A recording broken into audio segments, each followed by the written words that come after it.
All right. Hey, what's going on? It's Bill Burr, and it's time for a very special edition of the Thursday afternoon, just before Friday, Monday morning podcast.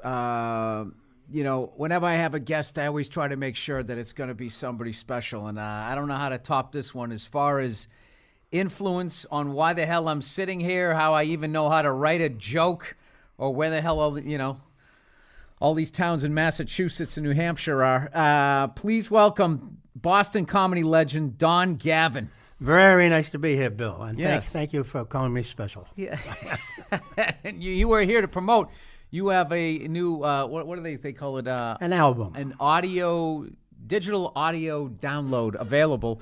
Don Gavin live with a Manhattan. Live with the Manhattan. With the Manhattan, very important, not from Manhattan. That's correct. Okay, with yes. with a Manhattan, which is available right now on Sirius and Pandora, and then Friday of this week, it's going to be available everywhere, iTunes, Spotify, and any stream you can find. Strawberries, stream Records, or and Creek tapes. Or whatever. Yep, absolutely. So what's going on, man? I don't think I've ever run into you out here in L.A. That's because I haven't been out here for quite a while.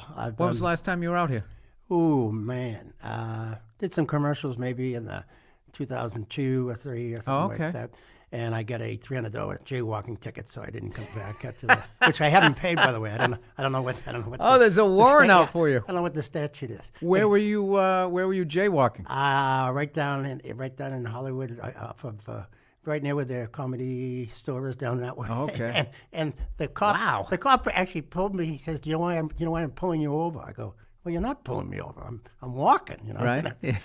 And I said, "I thought this only happened in the movies. $300 ticket." $300. $300. Yeah. And I had to go in. I was supposed to be doing this commercial. He said, "I don't believe you," because I was dressed in sweatpants and looked like a bum, pretty much, which is my normal garb.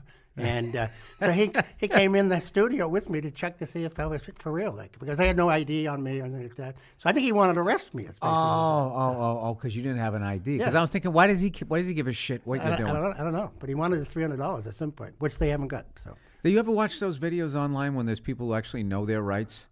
And they just start going at the cop. I would still be nervous to do that. Like, no, I'm not required to give you an ID. I'm not in a car. Yeah. I am a citizen. I'm sure they say, well, the money, we'll just hold you until you produce this or that. Yeah. I haven't got the time for that. No, I don't think I'd have the savvy to do that. No, I don't have that law background, as they say. Yeah. How did the gig go? The commercial shoot. I didn't get it.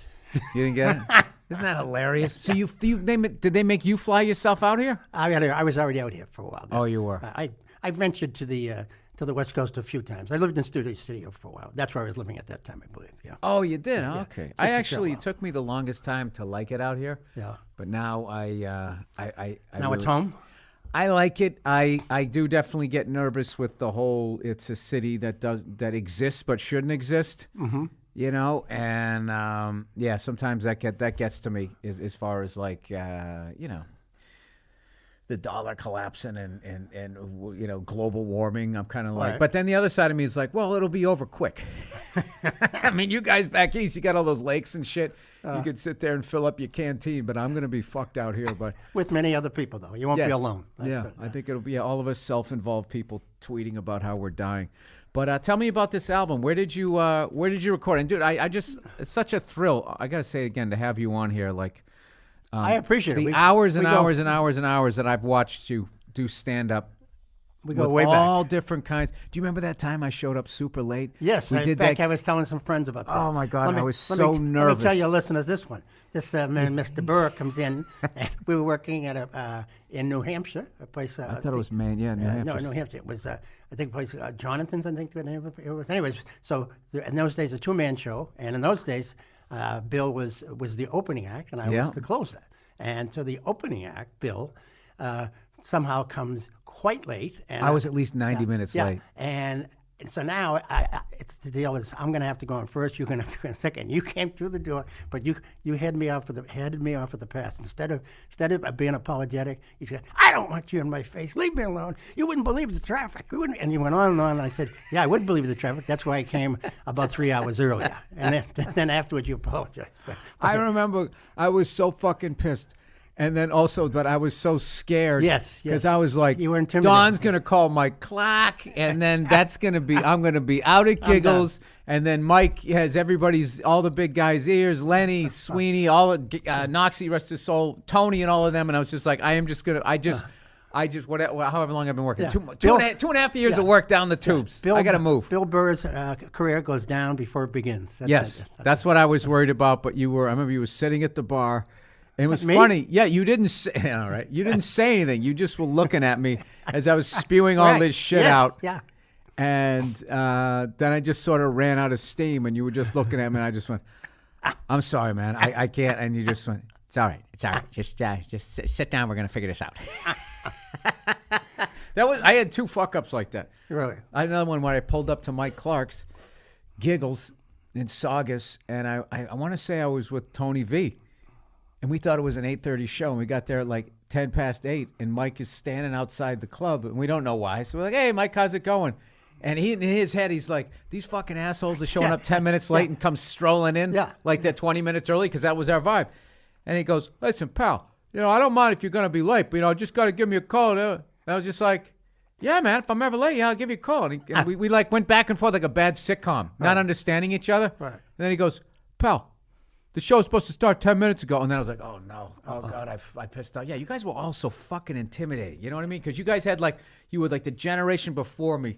So you were even angrier than my generation. So you actually scared my lunatic generation. So when you made Live with the Manhattan, which, by the way, is that your drink? My before dinner drink, yes. Your before dinner? Then I have something else after dinner, but yes, before dinner drink. It's kind of an older person's drink, which I am kind of an older person, but Right.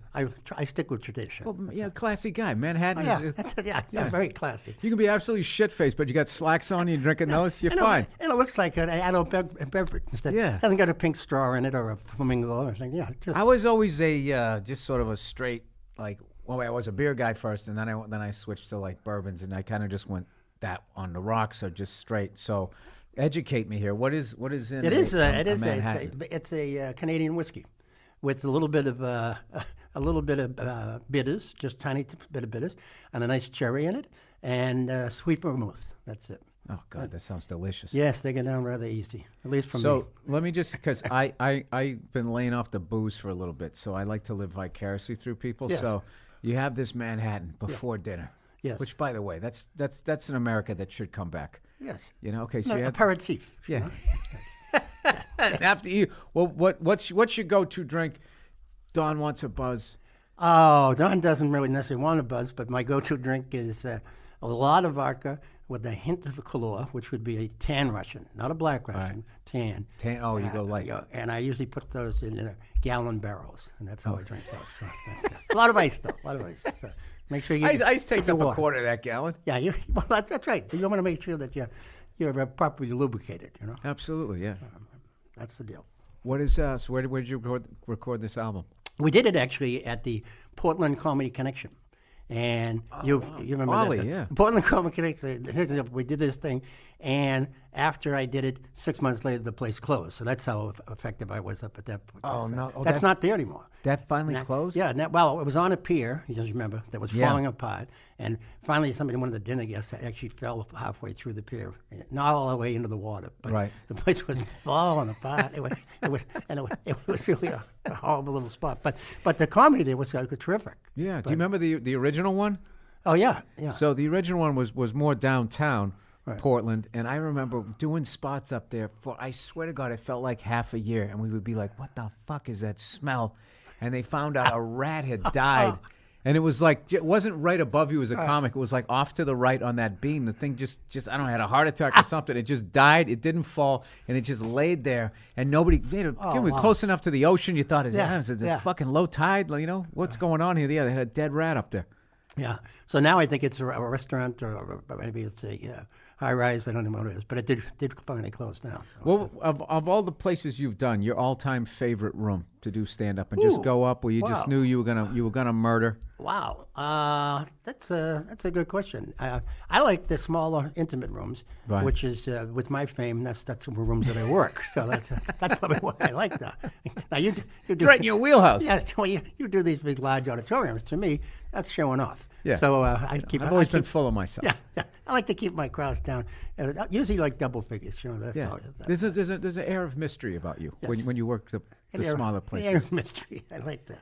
Yes, it's a mystery, all right. That's why we're trying to get this album out. So maybe I'm not a mystery. I used to see the quotes all the time that I was Boston and comedy's best kept secret. I'm going, you know what? Let's not have that a secret anymore. Can we change that? Is that possible? People start talking about. Well, that's why you're doing the podcast here. Correct. You know what's a great one too was the old comedy, the original Comedy Connection on Warrington Street. Yeah. That was like, I feel like those places. Well, the audience, you could actually reach out and touch the audience. It was that close. So. I actually have the first time I ever videotaped myself. I have it on. No, I won't be showing this anywhere. I have a VHS tape of me. VHS, great. Yeah, at the Comedy Connection. I'd been doing comedy. It was 1993, so I'd been doing it for 1 year. It was the first time my parents came to see me. Uh-huh. And I went up and I did 5 minutes, and I killed, thank God.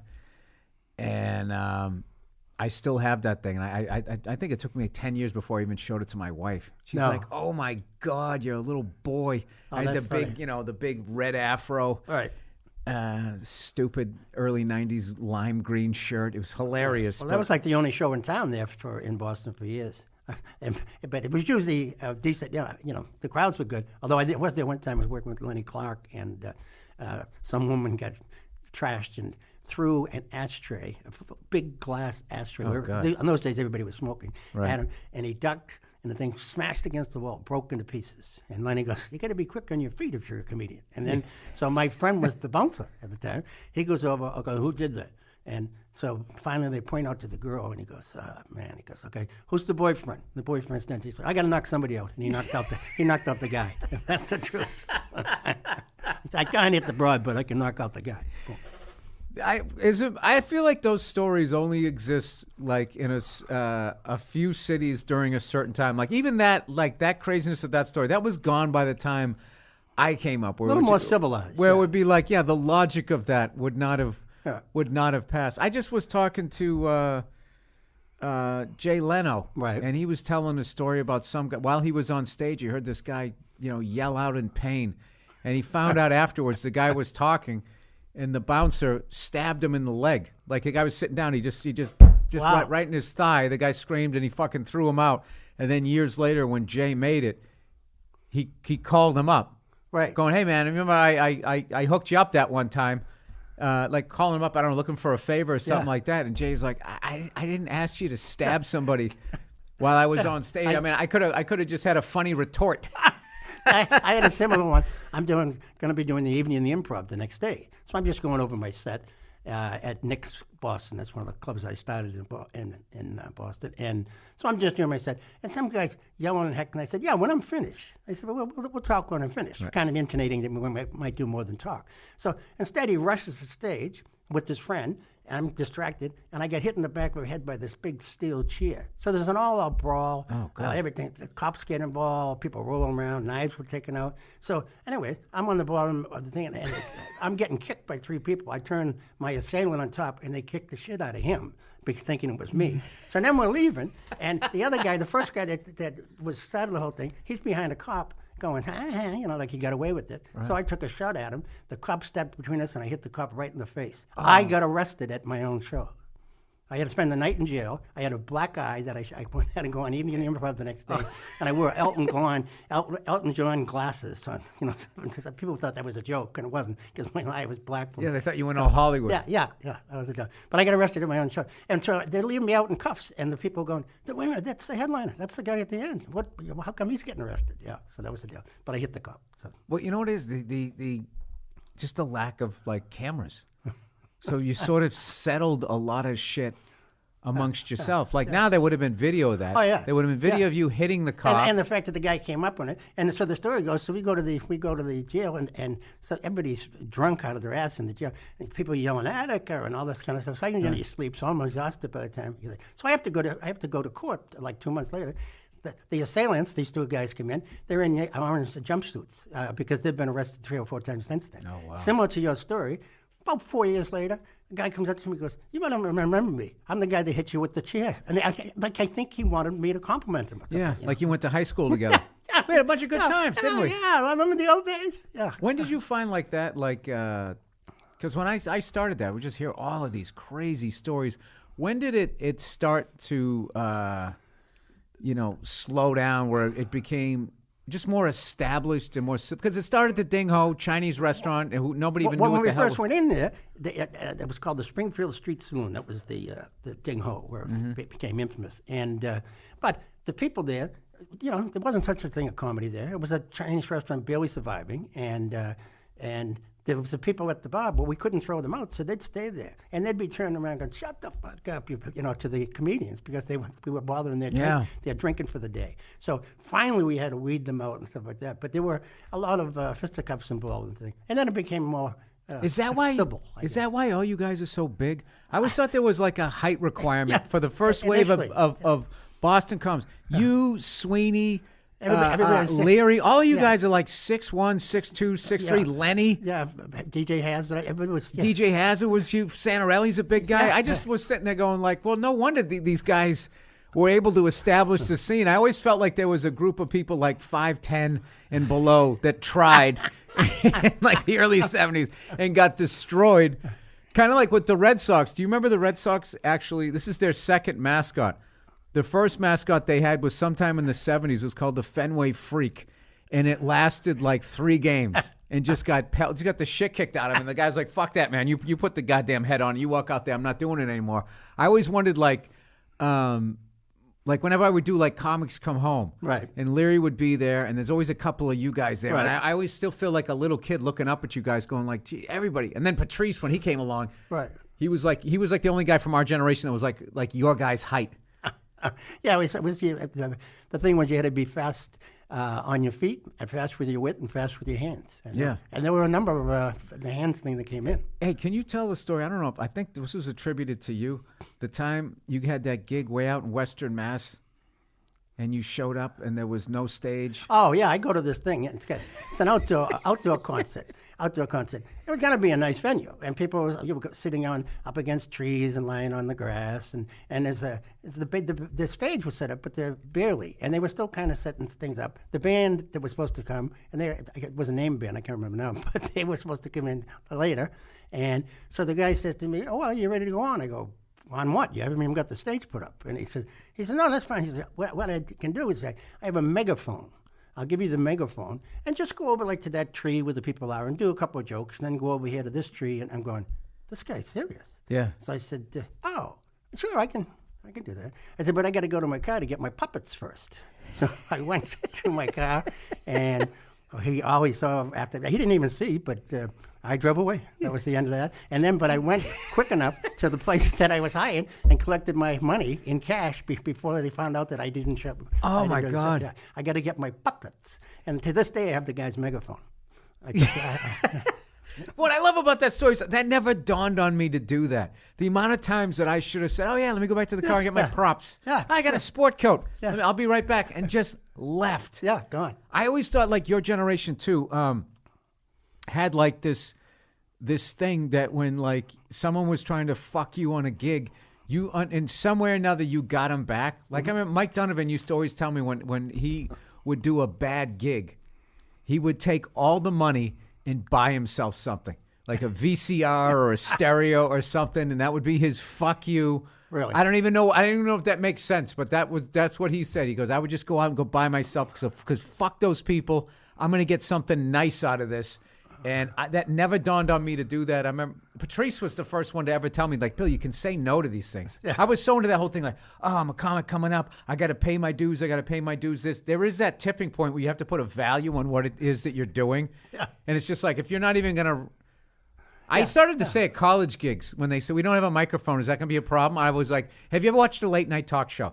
Have you ever seen a comedian go out without a microphone?" Hello, no microphone. I'm doing one for a lumber companies and 600 people. And I get there, and they're all seated, everybody's dressed up, and the guy said, "Same thing. We don't have a mic, but is that a problem?" I said, "Oh no, 600 people." I said, "What? You shitting me?" Yeah. Of course it's a problem, you know? Yeah, every time I did college gig, it was always like we have a mic. There was always a guy, and the guy wasn't the guy with the key. It's in the closet. Yeah, he's not here yet. But we feel if we make a semicircle around you, that you could kind of. You did the colleges. You have to do those. You just call them teases, where you go into the cafeteria and do like 10 minutes of material to kids that are eating. They couldn't give a shit less that you were even on the planet, you know. And they called them teasers back then. Because you had to do 10 minutes of, you know, and then you were going to be, and he'll be appearing for 4 hours from now, and like people going, who the hell is this guy? You know. That was good. God. The That worst point, one, just one get of the humiliation One of the over worst with. ones I had a city when I did Memphis.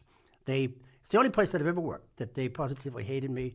They hated me. I was heckled before I got on stage. Before they introduced me, and I'm getting heckled. Why have they introduced me? They said from Boston, you know, this whole thing, Yankee thing and whatever, and it was horrific. So I go and try to do the thing, and they had a clock, and it's always this way. Sometimes for comedians, they'll have a clock to give you the time, but this had one of those old-fashioned bell tower clocks, like from Back to the Future, that big, you know, and you could see it progressing. And I'm supposed to do 45 minutes. I'm looking up. I said, man, I got to be close to finish. I look up, and I've done 18 minutes. I'm going, this is horrible. But 45 minutes of material. Well, yeah, that too, a little speedy. And I kept going, bang, bang, bang, bang, bang, until I finished the thing. I said, well, okay, tomorrow I'm going to make up for it. So I went to Elvis's, you know, where he's buried, and you know the house. And I said, I'll do some local jokes. So I go there. When I get to the Elvis's place, it's cordoned off. Have you ever been there? Graceland, yeah. Yeah, okay. But it's just a house, you know. Actually, it kind of looks like a House of Ill Repute, kind of with the velvet walls. And so and it's cordoned off, you know, like at a funeral type. So I'm going, wow, I can't believe it. And the people go, shh, be quiet. With respect for the dead, I go, he died like 25 years ago, you know. So I do the show, and I go up that night, and I do some nice things, I think. And I'm getting they hate me. They hate me again. Still. And I'm going, this doesn't work. So then I went and gave my shit stuff about Elvis and made sure that they hated me. And I said, he's buried in his backyard. I said, where I come from, we used to do that. If you had like a sparrow or a goldfish, you'd do that. And I said, where'd they get a fucking shoebox big enough for that fat prick? And so I didn't endear myself at all. Then I went table to table. I heckled each table, and then I get back on stage, look at that giant clock, and I still have 15 more minutes to do. So now I did finish the story. The next night, nobody comes in. It's lousy weather. There's he said, we wouldn't do a show unless there's 20 people. So there's 16 people there. I go outside, 2 cars pull up. I go out, and the guy rolled out of the window. I said, sorry, plumbing problem. The show was called off. Now there's 16 people inside, but if they had come in, I would have gonna have to do a show. So I sent away 4 or 5 cars, got paid, and didn't have to do it. Haven't been back in Memphis. I don't know. I just love the survival instinct of that. I would just stand there and take it, you know. We didn't have teasers at the colleges. We had nooners. You had to do your whole friggin' act. That's horrible too. Yeah. Well, I would think teasers even worse because people who are thinking of going to the show then see you in the worst possible light. While they're eating a peanut butter jelly sandwich, you know. Yeah, those things were always horrible. So I'm so excited. I'm downloading this damn thing the second I get out of here. Live with a Manhattan, Don Gavin, available now on Sirius and Pandora. And Friday this week, which will be Tuesday, Wednesday, Thursday, Friday, the 24th, everywhere. iTunes, Spotify, etc. All of that type of stuff. So the good point is that the Virtual Comedy Network, a new network of comedy with Jim Serpico, he is the guy that kind of discovered or rediscovered this particular thing. So now, when I used to sell these, I only sold them at a club. It was almost like I was bootlegging my own material, like out of the back of a trunk. Oh, because you recorded this in 2011, right? Yeah, and I never went any further because I'm the worst businessman in the world. So you actually were smart because you retained ownership of the thing, which is the best. I was told that was smart. I did that by mistake, so that was good. Yeah. No, I remember seeing this guy who played in a band. He said, "You're better to own 100% of something and sell 20,000 copies than to not own any of it and sell 20 million because you're going to make more money because that's how bad you just get fucked. That's why we started All Things Comedy. Yeah, it was basically to try to get comedians together to help each other so we could maintain ownership of our stuff because they And you were telling me this is a kind of a co-op type thing. So, that now moved on to we've sold a couple of shows. We've produced a bunch of stand-up specials. And you know, we're gonna maybe produce a movie here coming up, and we just keep expanding what it is that we do, and we just make sure that we try to protect the artists for once, because you know they always try to. Oh yeah. You know, ownership to you shouldn't be a big deal. For you, it should be exposure. We're gonna get you out there, and I'm gonna stay home, watch Netflix while checks come into my mailbox, and you're gonna be going to fucking Saskatchewan over the holidays. And you probably didn't read the entire contract, so that's all right. Yeah, that's definitely a tough thing. So how long did you live out here in L.A.? Oh, only about 8 months. Some people said, "What do you like about it?" I said, "I like the weather." Yeah, the weather's And great. that was it. You a golfer though? Not what you would call it that. I have been on the course, but you wouldn't want to see it. No. Oh, the 19th hole. No, yeah. I actually have a 20th hole at the place I play at. That's it. I go after that too. But no, the traffic here, I don't know. I'm an East Coast guy. That's it. Yeah, I get that. Well, I just moved to Florida. Oh, you did? Yes, Congratulations. Yes, the winter finally. I fought the winter for many, many years, and the winter won. So That's awesome. Yeah. That's awesome. Well, next time I do Florida, man, I would love to work with that'd you. be terrific. Yeah. Seriously? I'll open for you this time. How's that? I'll All open right. for you. You get me back. You'll be 90 minutes late and just start yelling at me like I did something wrong. Yeah. What the hell are you talking about? That's great. You know, I heard there's another guy, and he's got some weird stalker, so I can't say who. Another guy I know. Oh, wow. Well, I'm not going to say on the podcast. He moved out of there. Is there a reason, all of you guys, as funny as you were, that you stayed in Boston? Well, I did because I had two kids, and the shows, like when That's great. So you're an awesome dad, too. Well, I wasn't an awesome dad. I was a dad, but I wasn't as good as I could be. But Passable? Passable's right. But now I have, I still go on great with my kids. I have a grandson now, 7-year-old Maddox, and That's great. who I'm going to see in a couple of days. But we were doing at Nick's Boston, which I said, we started with one show. We were doing eventually 5 shows on a Saturday night in one night. That's so I crazy. didn't have to leave. So Right. I had my own show there for 9 years straight, and only took like 1 week a year that I wouldn't work there. So there was no incentive, and maybe I was lazy, and again, not a good businessman. So I just stayed. I stayed. No, but the put thing there. was, you created this thing for all of us to come into, and And now I get the checks from all you guys. Yeah.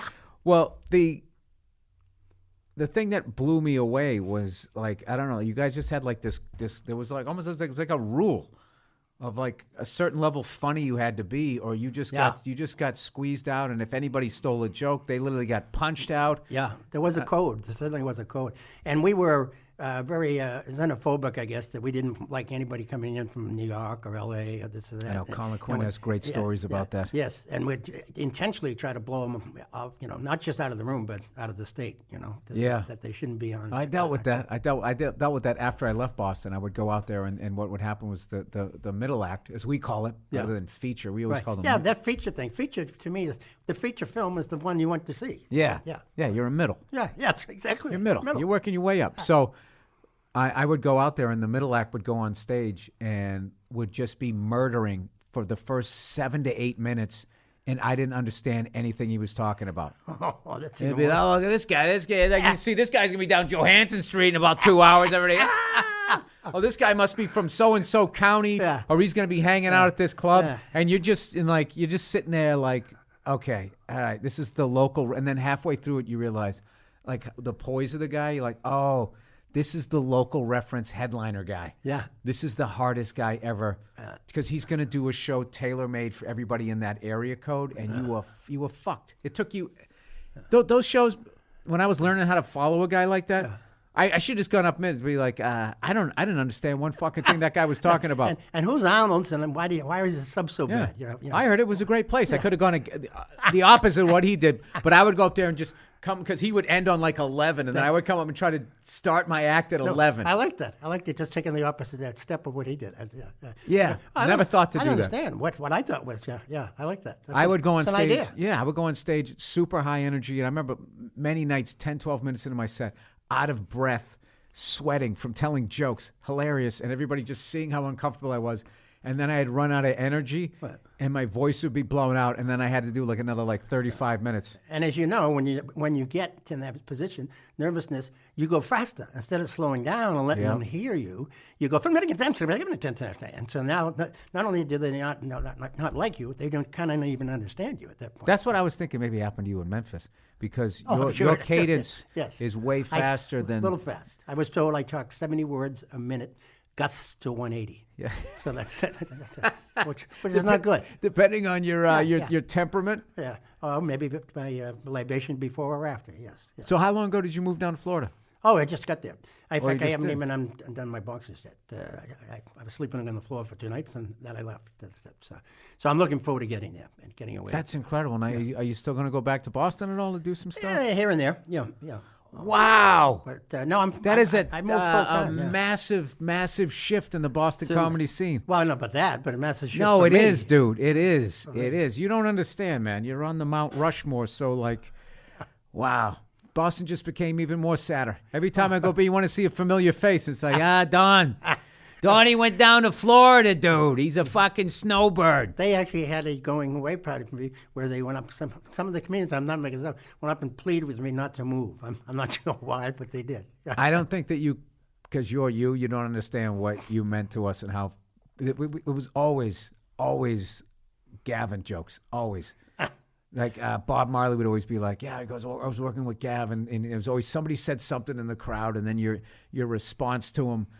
I mean, I just all of those places, man. I go back to Boston. I have this weird thing. Well, I've kind of learned now I have to go to new places, because if I go into the old Knicks and it's like a friggin' dance club and stuff, I'm just like, I walk up there, I'm like, I'm gonna see Dane, I'm gonna see Patrice, I'm gonna see Bobby, and Gav or Sweeney's gonna be closing. You just walk in and it's just not, I mean, granted, it's fucking 30 years later. Yeah, well, the only one Giggles is still where a lot of the guys still come, but all the other ones, like Nick's the one that I started, that should have been unplugged many years ago. I know that they thing should have shut the lights off. That thing is dying. The slowest death. It's kind of sad, actually. That it's well, the only thing I like is that's where I started. The first time I ever stepped on stage to do stand-up comedy was Nick's Comedy Stop in March 2nd, 1992, and the fact that I've almost been doing this for 28 years coming up, and the original room still exists that I started in is pretty cool, because I know everybody else that I know, started in some, Way back then, I booked it myself too. And of course, didn't get paid to book the show.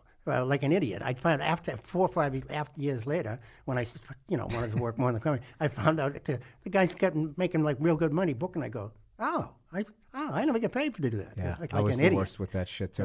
Yeah. You guys also, when you used to book us on your shows, like if we had a mediocre set, you guys would get pissed. I remember like Noxie would get mad. Yeah. And he would take it personally that he felt that like... That he said he was basically vouching for you. And if you didn't level up to where he thought you were, no, that wasn't. Yeah, then the crowd was looking at him like, Kev, you fucked us. Like that's how personal... Right. I don't think I was ever comfortable doing Noxie's show, because I was just like, I don't want to be the guy who fucked Kevin Knox over. I don't want to do that. And we used to be in such control of it, like the headliner, like I'd be the headliner, but I was also the MC. So the reason I did that is that, say you came on first, you did a good job, let you do your 15. Next guy, supposed to do 15, but he's dying. After like 6 minutes, I'd just go up and grab the mic out of his hand and go, that was so-and-so, boom. Yeah. So I wanted to be in control of the thing. Yeah. But you're right, if you didn't measure up, you knew about it, that's for sure. Who, do you watch any... stand-up or anything like that? Is there anybody that's been catching you lately? Anybody from Boston or anything like that that you watch and you see like, okay, if this person does the work, they're going to get somewhere? I don't know. I'm still kind of out there. I do a lot of cruise ships, so I'm kind of out of touch with the land, I guess, is what it is. Right. I know a couple of people from boats that are pretty good. But that's the sea comics. Yeah. I only did one cruise ever. Yeah. You're lucky. Yeah. You're lucky you can get those land gigs. That's always good. Yeah, I did that. Well, maybe that's why you're down in Florida, because you can go in and out easier. Yeah, and there's a lot of work down there in the communities too. Not like cruise work coming out of Boston Harbor. Beautiful Boston Harbor. Yeah, the only cruise out of there with booze cruises. Booze cruise, those? Yeah. Those used to be a joy too. There'd be people be shipped before they got on. And that ended. I was on one where 3 people fell off. Oh my God. The floor. Yeah, and two of them they got back. So. Did you have to do stand up on that? Yeah, we were still doing it. In fact, they wanted us to continue. As the Coast Guard was looking for the bodies, they found 2 of the people. Oh, that guy for real died? Oh yeah. Yeah, it was a girl, but yeah. So my audience was cut down by one. That was my concern. But Oh, Jesus. I used to do the prom gigs. oh man, Those were fucking horrible. Yeah. Those were like I think those might have been the worst gigs I ever did. Like there's some footage of me on the internet, with some tough crowds, but like those things were nothing. well, we've all had the hell gigs, the ones that you don't want to do. I did one at the Foxy Lady, which was a strip club, joint, which yeah. is still around, and I didn't want to do it, but the money was actually quite good. And when I went, I did it one night, and it didn't work out. But I'm in this dressing room where normally the headliner stripper, from Penthouse, so I would be there. So all these nubile girls, 18 to 25, they said, "Oh, well, a lot of times we dress in here. Is that okay?" Well, I'm going with my notes. I go, "Yeah, I'm a giver," and so now I'm a team player. six totally naked women frolicking around, getting dressed or getting undressed, I guess, and I'm in there with my notes. I looked at my notes the next day. I have lines just going down from one from not paying a strict amount of attention. How did the gig go? Well, I had to do 3 sets. The first set before the dancers came out went pretty good. Okay. Then we had some dance. Then I went up, and they couldn't have given a shit less that I was there. They were just basically, come on, where are the tits? And, I did take my shirt off, but not successfully. Only one time. I did stand. I think twice I did stand up at like titty bars and stuff like that. Those were always, the creepier audience or whatever. Yeah. All right. I'm trying to think of what else I can ask you, because I've never gotten to do this. All these years I've known you, I've never been able to just sit down. How have you enjoyed? You lived in Boston through this incredible sports run. Yeah, it's odd that kids, if you think of kids that are 12 or 13 years old, in that age, well, I've even heard this from more than one source, are going, I don't believe this. We're not even going to have a parade this year. Meaning that the championship thing occurs at least once a year. Yeah, once every 2 years up there. So the 4 teams, they'd all won within a 9-year period, I believe, and some of them multiple times. So kids of that age are just going, what do you mean? Because they love to get the day off from school, and there's no parade this year. Yeah, like they have no idea. And then the old timers trying to say, it was how many years since 1918? Well, it's looking like we got an extra parade last year that we shouldn't have got with that whole fiasco. Yeah. How nuts is that? I don't know how much parade we're going to get this year. Yeah, well, the parade there, but they should have given out cameras anyway for that. My thing is, 100%. It's abs cheating, and I think that the Red Sox are going to get. There's no way that guy did that there, and he didn't do it. I think it's been doing it all across the board. Yeah, but my thing is I have sympathy for everybody who lost to us, but I don't with the Yankees. I still don't. I don't, because it's just like, all right, if we're really going to be honest about fairness and that type of thing, I don't think it was fair that the Red Sox and Yankees could spend $200 million and have roided up free agents from around the league, beat the shit out of all these other teams that couldn't afford it.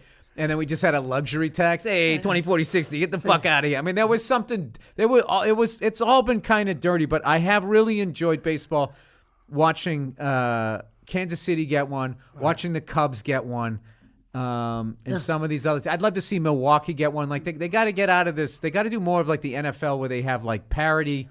They have to do shit like that. Like that super team thing. I think in the NBA, it's great for playoff ratings, but it really ruined the league. And I just wish they would get back to back in the day, like whatever. Ted Williams was a Red Sox, this guy was a Yankee, and blah blah blah. Like way back in the day, how like Magic was on the Lakers, Bird was the Celtics. It wasn't like when the Lakers started getting the best of us. Larry signs with the Lakers, and then starts walking around. Oh, I got 5 championships now instead of 3. That's the part of it that I don't like, and I never liked that luxury tax. This is the moral Bill Burr that we're hearing right now. Yeah, but I think it's silly. Like let's say if the well, I can't say the Yankees because my hatred is just so blind to them. If any other fucking team did that. Right. Like if the Dodgers did it to us, if it was the other way around, I would still have to be like in the back of my head going, well, we also had, 180, 90 million teams with free agents and steroided, fucking athletes, Androstein and all of this shit. And we've won 4 titles. So do I give a fuck that? I mean, the Houston Astros can't afford to spend $200 million and buy up the Red Sox and Yankees guys. So they had to do something else. And then the shot heard around the world. That guy allegedly, some guy had a fucking telescope out there. Yeah, from 1951. Yeah, so I mean, I don't know. How many people are like cheating on their wife for their taxes and shit, and they're bitching about the fucking house for Oh, a sure. Yeah. How can they possibly do this? Yeah, that's the truth. So, But you mentioned the Yankee thing. It's so funny in Boston, and for your listeners out here, the hatred for Boston people hate the Yankees. Now the Yankee people just like Boston, but the Boston people hate the Yankees. I mean, you go to a game, they could be playing the Brewers, and you see half the people wearing Yankees suck T-shirts. I said they're not playing the Yankees. I don't get they're that. not playing the Yankees. They're not here. Yeah. They're on the other side of the country right now. well, that's because, if you're of a certain age, they rubbed their nose Sure. in it, Year after chanted year the year, after year. year after year after year after year. And I thought New Yorkers were a little bit, they were kind of babies when we won it in 2004, and they were just like, all right, you won, whatever. We're happy for you guys. All right, enough already. We got 26. I remember they had 26-6 T-shirts. So, I thought they were a little. I actually got a kick out of that, going like, dude, you're like 20 ahead of us. Like you're gonna make this petty fucking T-shirt. And I was just like, wow, this really bothers them. Or I shouldn't say all of them, because the same way there's a bunch of Red Sox fans still chanting "Yankee sucks." Right. Which I kind of think is more like the pot van sucks. You just do it to do it. Well, I don't do that. I would think something like when traveling as I do on the ships, you meet people that think the same way about the Patriots. They positively hate the Patriots, because of their success. Not any other reason, just because of their success. I was wearing a Patriots shirt logo on one ship, and some woman, nice, maybe 91-year-old woman, comes up. She goes, Yeah, Patriots. Yeah. You probably voted for that bitch Hillary too, didn't you? I'm going, wow, out of nowhere. Well, if you like the Patriots, and I'm going, oh my God. But I thought they were Trump supporters. Well, that's it. They were Trump supporters. But if that bitch Hillary, I go, wow, okay. I don't know how that came in there, but. Yeah. Well, I'm hoping. I don't know. I am like, I'm a diehard sports fan, so I know the Brady thing and all that is coming to an end here. But the Bruins are solid. Celtics are solid. The Red Sox are going to be fun right now to see who, I think you moved away at the wrong time. You might have been their manager, interim manager. They want a manager that's more savvy with the media and photography right now. So I can't imagine. Like, I just want to know how the whole thing goes down. Like, how many players are involved? How do you keep your mouth shut? How do you enjoy the championship after? Because I'll tell you, I saw a look.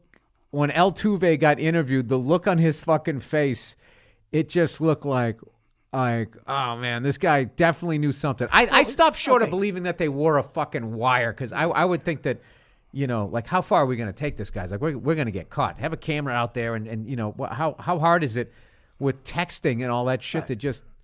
And again, I've been in enough locker rooms. If it was being done, everybody knew. It wasn't like only two people knew about it. It was such a secret. You're not keeping a secret from. I know but that's why I love that Alex is going to take the fall on two guys on Houston, and like they mastermind the whole thing.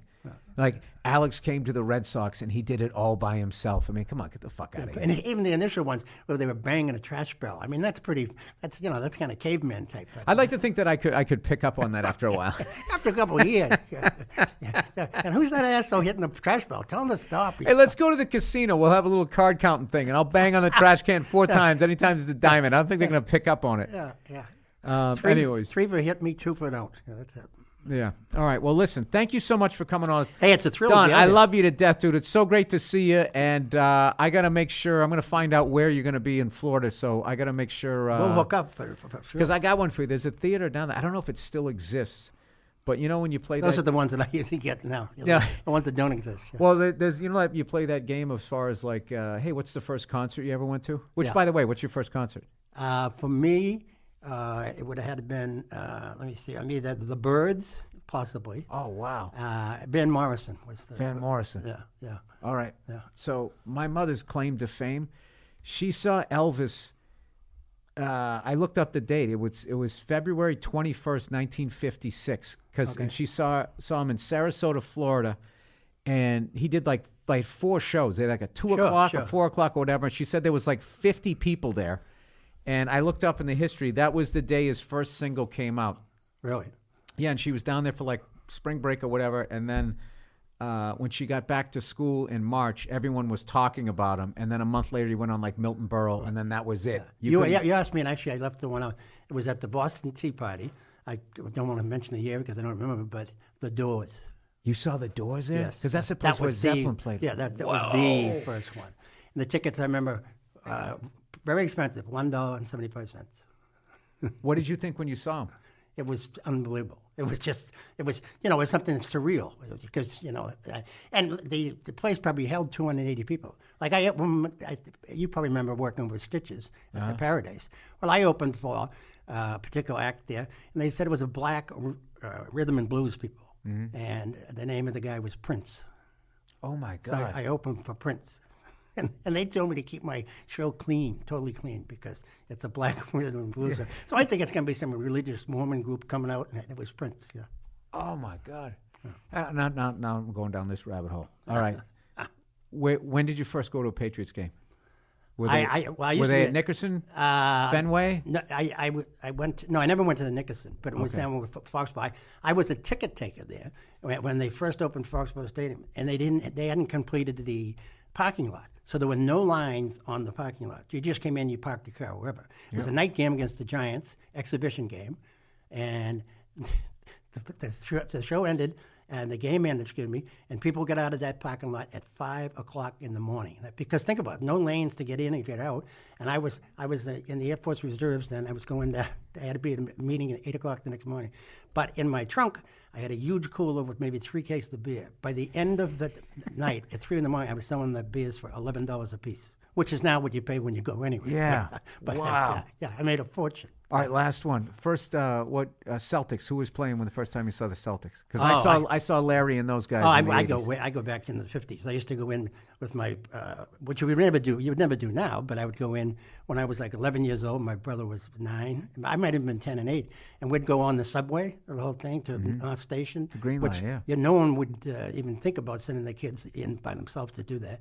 And the tickets again were $1. But I remember, Bill Sharman, Bob Cousy, Bill Russell. Sam Jones, Casey Jones, Jim Leskatoff, who was my coach in college. So you sat there and you got to watch Red Auerbach light a cigar in the fourth quarter? And almost always I would sit in the second row because I'd come down from up above to there, and because nobody used to go to the games. They won championship after championship. It was never sold out. Yeah, because they were still selling that game. Yeah. In fact, the people that came in one time that owned the seats that I had, some businessmen, this nice guy that was the usher, these 2 people go to take the seats where my brother and I were, and the guy said, "These are the seats." He goes, "No, these guys are here all the time. Find some other seats." He goes, "No, these are our seats. We just don't come to the games." He goes, "Find something else." And he winked. Wow. He winked at us and went away. So that was, yeah. You weren't at Cousy's last game where that guy yelled out, "We love you, I still have the program of him, drew him on the cover of that. I still have the program. 50 cents. Oh, my program cost 50 God. cents. Yeah, I still have that. Yeah. And when he yelled it out, "We love you, Coos," it was, for initially it sounded like, who's that asshole yelling? And then people realized that was pretty cool. And then there was applause. Yeah. That guy's like, he passed away, but he was like a Boston legend. I wasn't that. I read this book on Bob Cousy and Bill Russell that had, and I got to learn all Tommy Heinsohn, all these guys, and that whole run, and then how they would go out and play these exhibition games to sell. Sure, they went through all the way through New England. They did be at high school gyms and YMCA's playing. Yeah. That's how they drummed up. They'd go down south. And Heinsohn used to, at halftime, an average halftime, he would have 3 cigarettes and 2 beers at halftime, and then go back out and score 16 more points. Play full court. Yeah. All right, last one, Bruins. You ever go to Bruins? Well, I used to way back, yeah. And during the time when Orr and that crew was playing, if you were not a Bruins fan in Boston, you weren't from Boston. It was impossible. And then we became friends with Cam Neely and stuff later. Did you go see Bobby Orr when he had the crew cut, when he was like super young Bobby? Yeah, like he was on the cover of Sports Illustrated. Yeah. Looking like he's 9 years old. Yeah, like you did when you first got on stage. Oh, yeah. Now I look 97 years old. That's so awesome. All right, Don, I love you, brother. Congratulations on the name of the digital download is Live with the Manhattan. Available now on Sirius and Pandora, and then Friday everywhere, iTunes, Spotify, everything. Thank you so much for coming on here. This has been a thrill, babe. It's ridiculous that I finally got to shoot the shit with, because I always show up 10 minutes before we're both going to go on. How you doing? I go fuck yourself. And then that would be it. Psyched I finally got to talk to you for like 45 to an hour, man. I couldn't be happier, but thanks so much for helping me out here. All right, no worries. Don Gavin, everybody. Get the album Live with the Manhattan. LegalZoom. Oh, LegalZoom. You know, it's easy to make the same old New Year's resolutions that won't stick. So, why don't you change it up this year? Use LegalZoom to do something impactful in your life. Make 2020 the year you officially start your business, or you can finally get your will and living trust sorted out. Over the past 19 years, LegalZoom has helped more than 4 million people. They provide the resources you need to confidently resolve your personal and business legal needs. You can get started quickly online, and if you have any questions or need advice, they have the right people to help you out. LegalZoom isn't a law firm, so you can count on their network of independent attorneys for advice at the right price. Since they don't charge by the hour. Make 2020 a year you'll remember for the right reasons, and use LegalZoom to help you out. Go to LegalZoom.com today and enter the promo code BURR, B-U-R-R, in the box at checkout for special savings. That's LegalZoom.com, promo code BURR, LegalZoom, where life meets legal. All right, Policy Genius, everybody. You know, it's January 2020. The year 2020 shows up a lot in science fiction. A lot of people predicted that by now we'd be teleporting to work or living on Mars. And a lot of those predictions were wrong. The truth is, we'll always get the future wrong, which is why we need to get life insurance right. That's where Policy Genius can help. Policy Genius makes finding the right life insurance a breeze. In minutes, you can compare quotes from the top insurers to find your best price. You could save $1,500 or more a year by using Policy Genius to compare life insurance policy. Once you apply, the Policy Genius team will handle all the paperwork and the red tape, which we all know what that means because of my podcast. And Policy Genius doesn't just make life insurance easy. They can also help you find the right home insurance and auto insurance or disability insurance. So, if your science fiction dreams for 2020 still haven't become science fact, don't get discouraged. Get life insurance. It takes just a few minutes to find your best price and apply at PolicyGenius.com. Policy Genius will always get the future wrong, but get life insurance right. Hey, what's going on? It's Bill Burr, and it's the Monday Morning Podcast for Monday, January 23rd, 2012. How the fuck are you? How's it going? Let's get right down to it this week. All right? You know what? I don't need to get right down to it. What the fuck am I talking about? What are you doing? You know, I can take my time with this shit. What do you got to do? You got to get back to work? Huh? Shuffling your fucking papers in your cubicle? Is that what you got to do? Readjust your paper clips? They still got paper clips out that way with all the fucking Steve Jobs shit that he created. You know something? I watched all kinds of football this past weekend, obviously. And you know what's the most fucking annoying thing? Why is everybody shitting on Steven Tyler? Going, how bad was his national anthem rendition? All right? The guy's fucking 63 years old. He's singing outside. You know? With no band behind him, right? Can we cut him some slack? Fuck no. This is the internet. Let's take this guy down who's had more hit singles than all of us, who's gotten more pussy than all of us, who women still want to bang. Jennifer Aniston, like 4 or 5 years ago when she was still married to fucking baby Blue Eyes there, you know, with his highlighted tips. You know that guy? Played Billy Bean. Brad Pitt, right? They had their list of 5 people that they could bang. One of hers was still Steven Tyler. I think one of Brad's was Angelina Jolie. Oh, I enjoyed that one. Did you? I don't give a fuck. So anyways, he sings the national anthem. I thought he did a great job. I didn't have a fucking problem with it. So anyways, this is what people say. On Celebrity Circuit, they go, Steven Tyler, how bad was his national anthem rendition? Not, do you think it was good? How did you like it? They're just immediately steering it towards the negativity, which really is the fucking, you know, bleeding baby seal of the internet. Everybody's going to pile on. They're all going to pile on and trash Steven Tyler. Why? Because he stunk or because you hate your fucking life? How would his fellow American Idol judges rate Steven Tyler's rendition of the national anthem at the AFC Championship game on Sunday? Let's just say it probably wouldn't get him to Hollywood.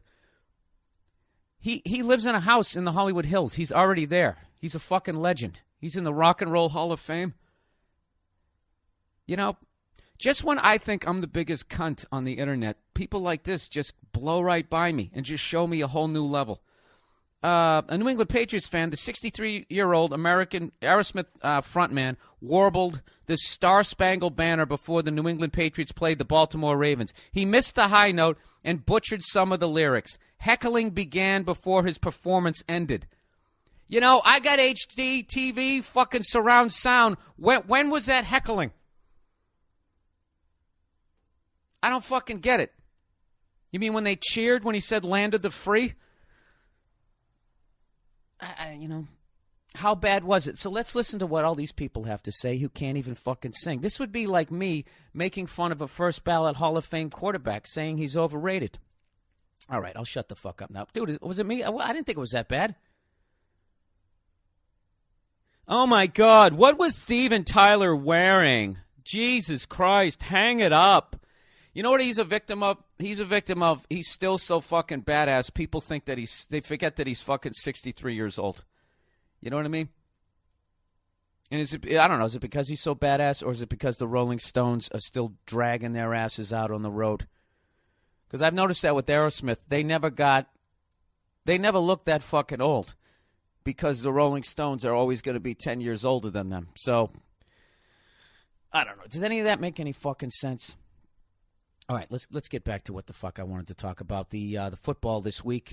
My fucking condolences to all the Ravens fans out there, except for that fat cunt from 2 years ago when the Ravens won and made me never go to a fucking sports bar again to watch a game. Remember that story?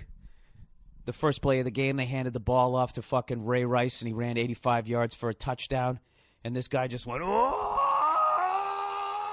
Super Bowl! He just kept yelling. You know, like when a professional player makes an unbelievable play and they just start yelling. It's annoying enough when they do it. This guy was doing that. Looking back now, it's actually kind of funny that he was that much of a spaz and how mad he made me. He's the only Ravens fan that I don't have sympathy for this morning. And I am not even going to remotely talk shit about that. We backed into the Super Bowl. You know, that's not one of those games you're like, yeah, huh? When it came down to it, what did we do? We got in your head and we fucking threw some salted butter over your shoulder or whatever fucking thing we could do to make you miss a 32-yard field goal. What the fuck? I do got to say I was surprised at how well our defense played. And, you know, and I can't believe they didn't review that fucking touchdown. The guy caught the ball, boom, boom, both feet were down. Right as the second one came down, Moore slapped it out of his hands. And you would have thought that they, you know, for a Super Bowl, they would have reviewed it. For some fucking reason, they didn't. And fucking 32-yard field goal, and the guy hooked it. That poor bastard. That fucking poor bastard. You know, kickers always get made fun of, you know, for being pussies and that type of thing. Do you know the balls it took for that guy to walk into that locker room after that? With fucking Ray Lewis. Goddamn roided out dragon breathing fire. Sitting across from you. I think if he killed him, I don't think anybody in Baltimore would have fucking convicted him. So I don't know what to tell you. I can't talk any shit. I'm excited that my team is back in the Super Bowl, but I'm also worried because I think the Giants are fucking world beaters. There, I said it. All right? I know I'm going to get shit from Patriots fans, but be honest with you. The level of play in that Giants-49ers game, the level of hits, that was a monster of a fucking game. It really was, and that was one of those games where it was a shame that anybody had to fucking lose it. So I don't know.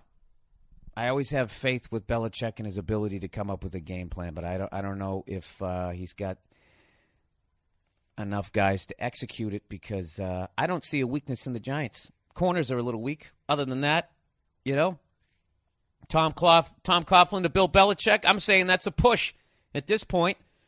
Belichick's been around too long. He's like an old fucking stripper. Everybody knows his moves. All right? He's still up there grinding on the pole to some Journey song, you know? So I think that's a push. Running backs, you got to give it to the Giants. Wide receivers, that's a push. Defensive front four, no contest. That's the Giants. Linebackers, I think our linebackers been playing great, but I would say that slight edge to the Giants. In corners, that's a flip. And this is going to surprise you. I would say at quarterback, I would say it's a push. I know, oh, fucking Tom Brady. I don't give a fuck. Eli Manning plays his best when the game's on the line. The guy's won fucking 5 road playoff games since 2007. You know? So I'm not talking any shit, and it's not going to surprise me if we lose, nor will it surprise me if we win. I think it's going to be another nail-biter.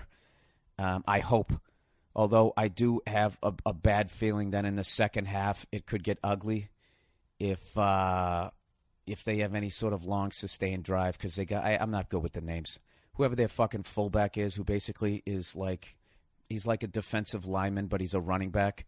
That motherfucker, that guy can really wear down a defense. And I already had a nightmare of Brady sitting on the sidelines wondering when he was going to get the ball back. So whatever. Look at that, the Patriots. Their 7th trip to a fucking Super Bowl. We're 3-3. I'm hoping we're going to be 4-3.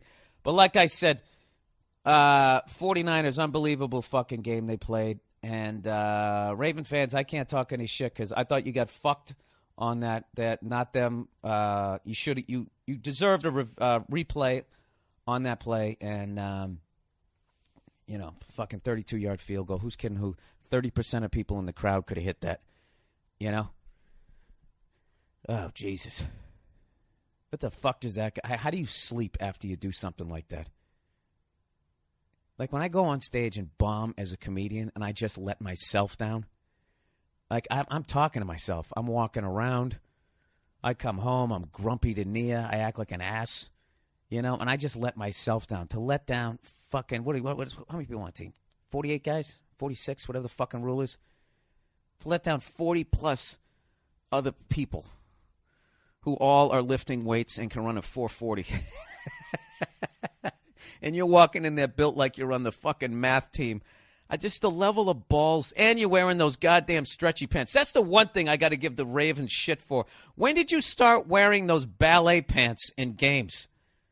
I don't get it. Why are you guys out there wearing those pantyhose? Is there a giant... Remember those fucking eggs that pantyhose came in the 70s? The fuck were those things called? Really dating myself. Is that what it's... Are Ed Reed and fucking Ray Lewis that tough that they can actually wear pantyhose and no one's going to give them shit? I'll do it in the safety of my own fucking place, 3,000 goddamn miles away. I will fucking do it. But that's the only shit I can give you. Other than that, man, I thought you guys got fucked in the end.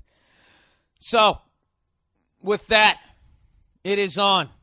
The Patriots are going against the best quarterback in the Manning family. You understand me? It is Eli. I just want to piss off because I'm still getting emails from Peyton Manning fans trying to tell me why the guy is better than Tom Brady. Why can't we just agree to disagree? Okay? I get why you think he's better than Tom Brady, and I'll never convince you otherwise, and I'll take Tom Brady. Let's just make a truce. Leave it at that. And how about we enjoy what the fuck Eli's doing? Seriously, as a football fan, it's fucking unbelievable. He's getting shit all over. He's in the toughest media market out there, arguably. If it's not that, it's Boston or Philly, And he's guys going out there winning the fucking games. Can't get mad at that. All right? But whatever you do, Peyton fans, I don't give a fuck. I'm not reading your emails anymore because all you guys are doing now is you're rewriting history. And you're coming back with your fucking excuses about, well, Peyton really never had a defense, acting like Peyton used to lose to the Patriots 40-38. He didn't. He used to lose games 20-17. Oh, by the way, what did I say? Patriots 23-20. I think that's exactly what happened. And I was so confident in that prediction that I didn't even bet the game because I was like, you know what, it's too easy. No, it's not true. I actually said 23-20 or 20-17. And in the third quarter, I texted fucking Paul Verzi and said, this game's over. We're going to lose because I thought our defense had broken at that point. So I'm not even going to fucking, whatever. I hit a half-court shot, not looking. But anyways, Eli. Oh, wait a minute. Peyton, stop fucking trying to rewrite history. Okay? He lost games like 20-17. That's how he lost those fucking games. And it always came down to the end, and you always had one more shot, and he never got it done. All right? That's all I'm saying. So go fuck yourself. And the fucking Patriots, all right, we had Antoine Jameson, old-ass Corey Dillon, Tom Brady, 6th-round draft pick, by the way, that people are forgetting now because he's a superstar, was throwing to fucking Deion Branch, Troy Brown, and David Patton, while fucking Daddy Longneck there was fucking throwing to arguably the fucking Jerry Rice of the AFC. He had Marvin Harrison, Edgerrin James behind him with his fucking Samson-esque dreads, right? He had all kinds of fucking players. His defense wasn't the greatest, no, but it was decent. It was good enough to win a game. And you're ignoring the fact, in his Joe Montana moment in the Super Bowl, he threw a pick 6 to lose the Super Bowl, right? So go fuck yourself. Go twist it around all you want to twist it around and ignore the fact that he can never beat the fucking Patriots. And in that one year, he made like fucking 20 different clips where he felt it was a penalty. Refs never called a flag because it wasn't a penalty. He took it to the front office. And they're like, Peyton, we don't know what to tell you. It's legal. And then they were like, well, it shouldn't be. Right? And then his owner, who sits on the rules committee, changes the rules, so now it is illegal. And guess what? The next year, he beats the Patriots, or 2 years later, whatever, and gets his fucking ring. Give me a fucking break. You want to know why all these guys are fucking breaking Dan Marino's records? It's because of that rule change. It's fucking ridiculous. These goddamn cornerbacks, if they even touch the fucking receiver, they got a 50-50 chance of being called for interference. It's the amount of times I say that's fucking bullshit and the call goes my way. It's bullshit. I'm not one of those fucking sports fans who thinks something's bullshit until it goes against his own fucking team. I mean, until the call goes with my team. Those fucking rules are bullshit. I understand no hands to the face. I get that. 5 yards, I get, you can only touch him after 5 yards. But that shit where the guy can't kind of have his hand on you, like hand checking you, I don't get that. Okay? And he has to be turning around looking at the ball to fucking put his hands up. So he can't be feeling back to see where the fuck you're at? Is it any wonder why these guys are breaking Dan Marino's records? Give me a fucking break. So fuck all the Peyton Manning fans. The guy's a first ballot Hall of Famer. I've always told you that. I just said in the playoffs, he's an easily frustrated guy, and his playoff record shows it. He lost to the 8-8 and 9-7 Chargers at home. Go fuck yourself. Back-to-back years. I don't want to hear it. Go blame that on your defense. All right there, cunty? The real man. You know what it is? Peyton Manning is Venus Williams, and Eli is Serena. Really, Bill? Are you really? I love how I said I wasn't going to talk about this, but I'm going to continue talking about it. Peyton Manning is one of those guys that the second he retires, I'm going to absolutely love him, just like Magic Johnson. And I'm not, listen to me, I'm not fucking bragging about the Patriots, because that's another thing. Going to the fucking Super Bowl. Ben Roethlisberger was wearing one clown shoe for the final third of the season, so we didn't have to play the Steelers. We didn't have to play Peyton Manning and the Colts. We went up against Touchdown Jesus and their high school offense, and then we backed into the Super Bowl. So I am by no means confident, all right? But you fucking Peyton Manning fans, go rewrite history with each other, okay? That's what you have to do because of what happened. So go fuck yourself. All right? I actually had somebody send me an email going, see, look what the Colts did this year. That just shows that Peyton Manning was consistently making a 5-11 team 13-3. Marvin Harrison, Edgerrin James, Marshall Faulk, Dallas Clark, all those guys, right? The coaching the guy fucking had. Give me a break. That was a 5-11 team. So this team here is the team he's had since 1998. Are you that fucking stupid? Are you really that fucking stupid? This year actually showed not only how good Peyton was, but also how bad a franchise the fucking Colts are, because they never took into consideration that Peyton was ever going to go down. So they had some guy from the fucking YMCA come in and back him up. And yeah, he lost a bunch of fucking games. What if they had Matt Castle? Do you think they'd be 0-13 or whatever the hell they were going? They wouldn't. What are you going to do? Why don't you go change another rule? Why don't the Colts go change another rule that if your star quarterback goes down, the Colts automatically get 13 fucking wins? It's not fair. He hurt his neck. All right. I know that whole fucking rant was annoying to a lot of people, but, I really don't give a shit. I get shit on the internet just like Steven Tyler.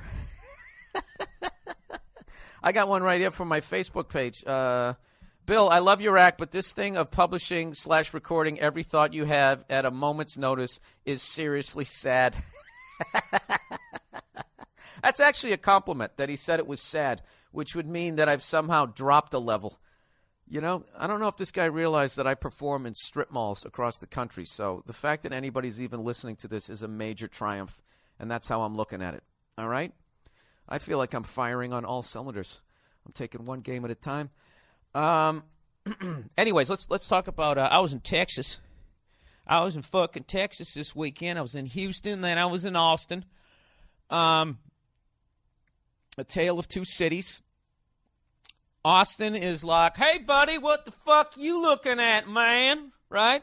And then Austin is like, all the leaves are brown.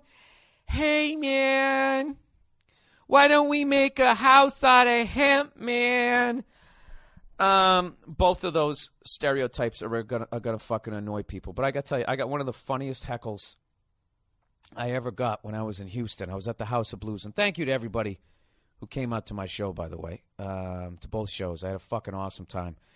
I was standing on stage, and I was talking about rappers getting busted with the unregistered gun in the car.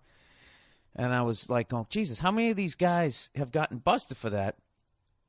And this guy in the back goes, all of them! And immediately brought all this racial tension into it. And it was such a funny vibe from the crowd afterwards. I totally felt this vibe that, like, half of them agreed and the other half were cringing, going, you see, this is why we have this reputation. It's not all of us. It's a select few. It wasn't even half the crowd agreeing with the guy. But that's one of the things I love about doing stand-up is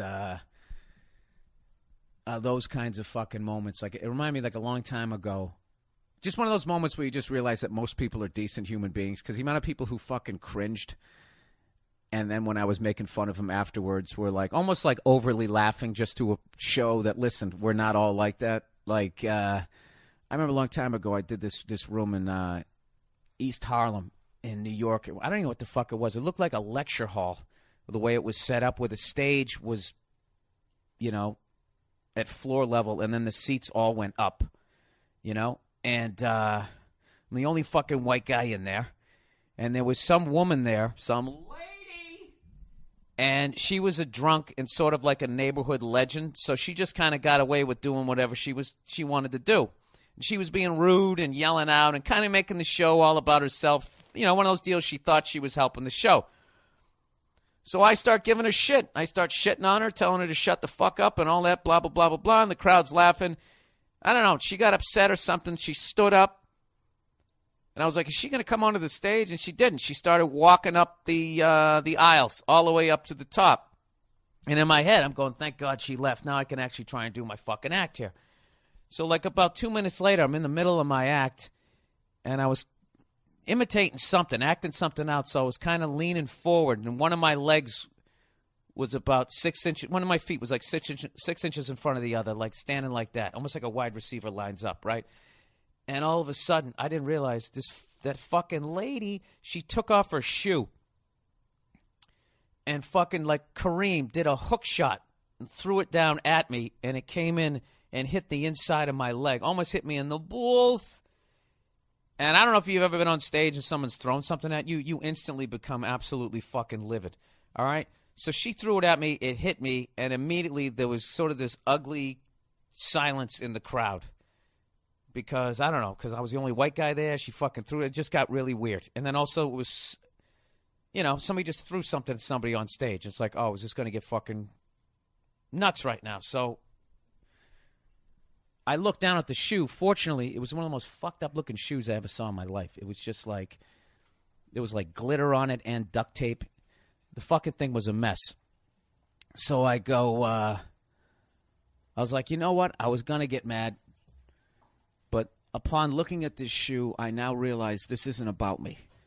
This is about her childhood, and everybody immediately started laughing, yada, yada, yada. And I just remember at the end of the show, the amount of people that came up to me basically saying that they didn't approve of what she did, all nervous that I was going to then go down to the Lower East Side in Manhattan and be like, those people up in the fucking East Harlem are crazy. Everybody was concerned that I was going to do that. So it kind of took me to that fucking moment. And I don't know if you heard that shaking in the middle of it. My dog came in with the lovely Nia, who hasn't been on the podcast forever. You want to come on the podcast? All right. Well, let me hit pause and I'll get you a mic. Hang on a second. All right. So anyways, that was, I don't know. Can you tell I hit pause and I don't even know where the fuck I am? The lovely Nia, everybody. Hi, how are you? Back at the... Hey, how's it going? It's nice to be here on a rainy Monday. I gotta tell you, that weather is wacky out there. What's up with you there, Showbiz? Put your slickers on and your rain boots. Have you ever been to Houston?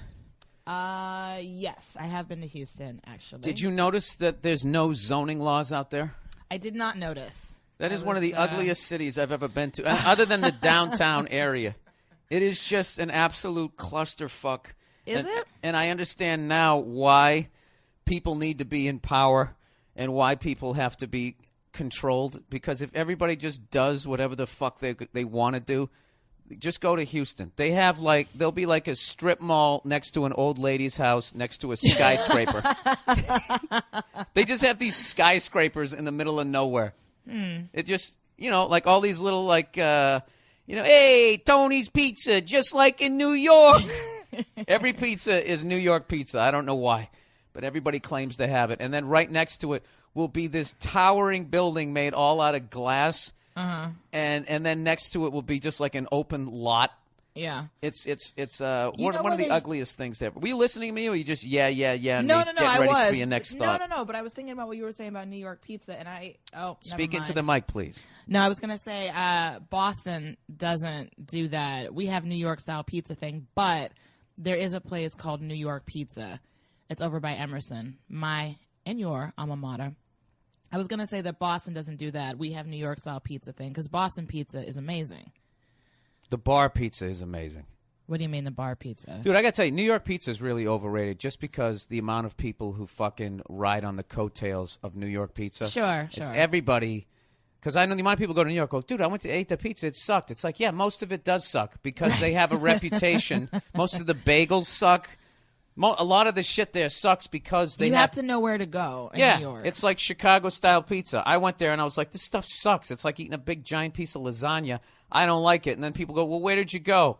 And I'm like, I went to Ed's touristy place right next to the airport that said authentic deep dish Chicago pizza. Yeah, you got to talk to the people at the hotel or something. Well, you know what's funny about the people listening to my podcast? I told these cunts that I'm trying not to drink on the road. Hey, it's a term of endearment. It's a term of endearment. It's not, though. But it is. You didn't see the twinkle in my eye when I said it? No, you actually look a little glazed over today. Hey there, cunty peoples walking down the street. No, I would think that they would. Do you need some sort of like blanket or I don't what? Not blanket, but a pillow or something? Like we got to get you set up better because you just. What, I lay on the floor and I do this? You look like a chiropractic nightmare right now. Why? Because you need like a proper chair and a whole this lying on the floor. I can't do it I can't fucking do my podcast sitting down. Why? I don't know. It feels too fucking professional. I have to lay on the floor and be like, let me talk about Peyton Manning, who's a fucking Hall of Famer and could beat the shit out of me if he flexed his neck. Let me talk shit about him. You used to do it in the bed in your underwear, and now you do it in a new place in a basement in your sweatpants. Yeah. Slightly changed. Slowly better. upgrading. What were we talking about? Pizza? I don't know. You go with it now, considering you wanted to take it in an entirely different direction. You want to talk about sexting and people cheating in their text messages? Sexting. This guy, I would kill to read the sexting between teenagers.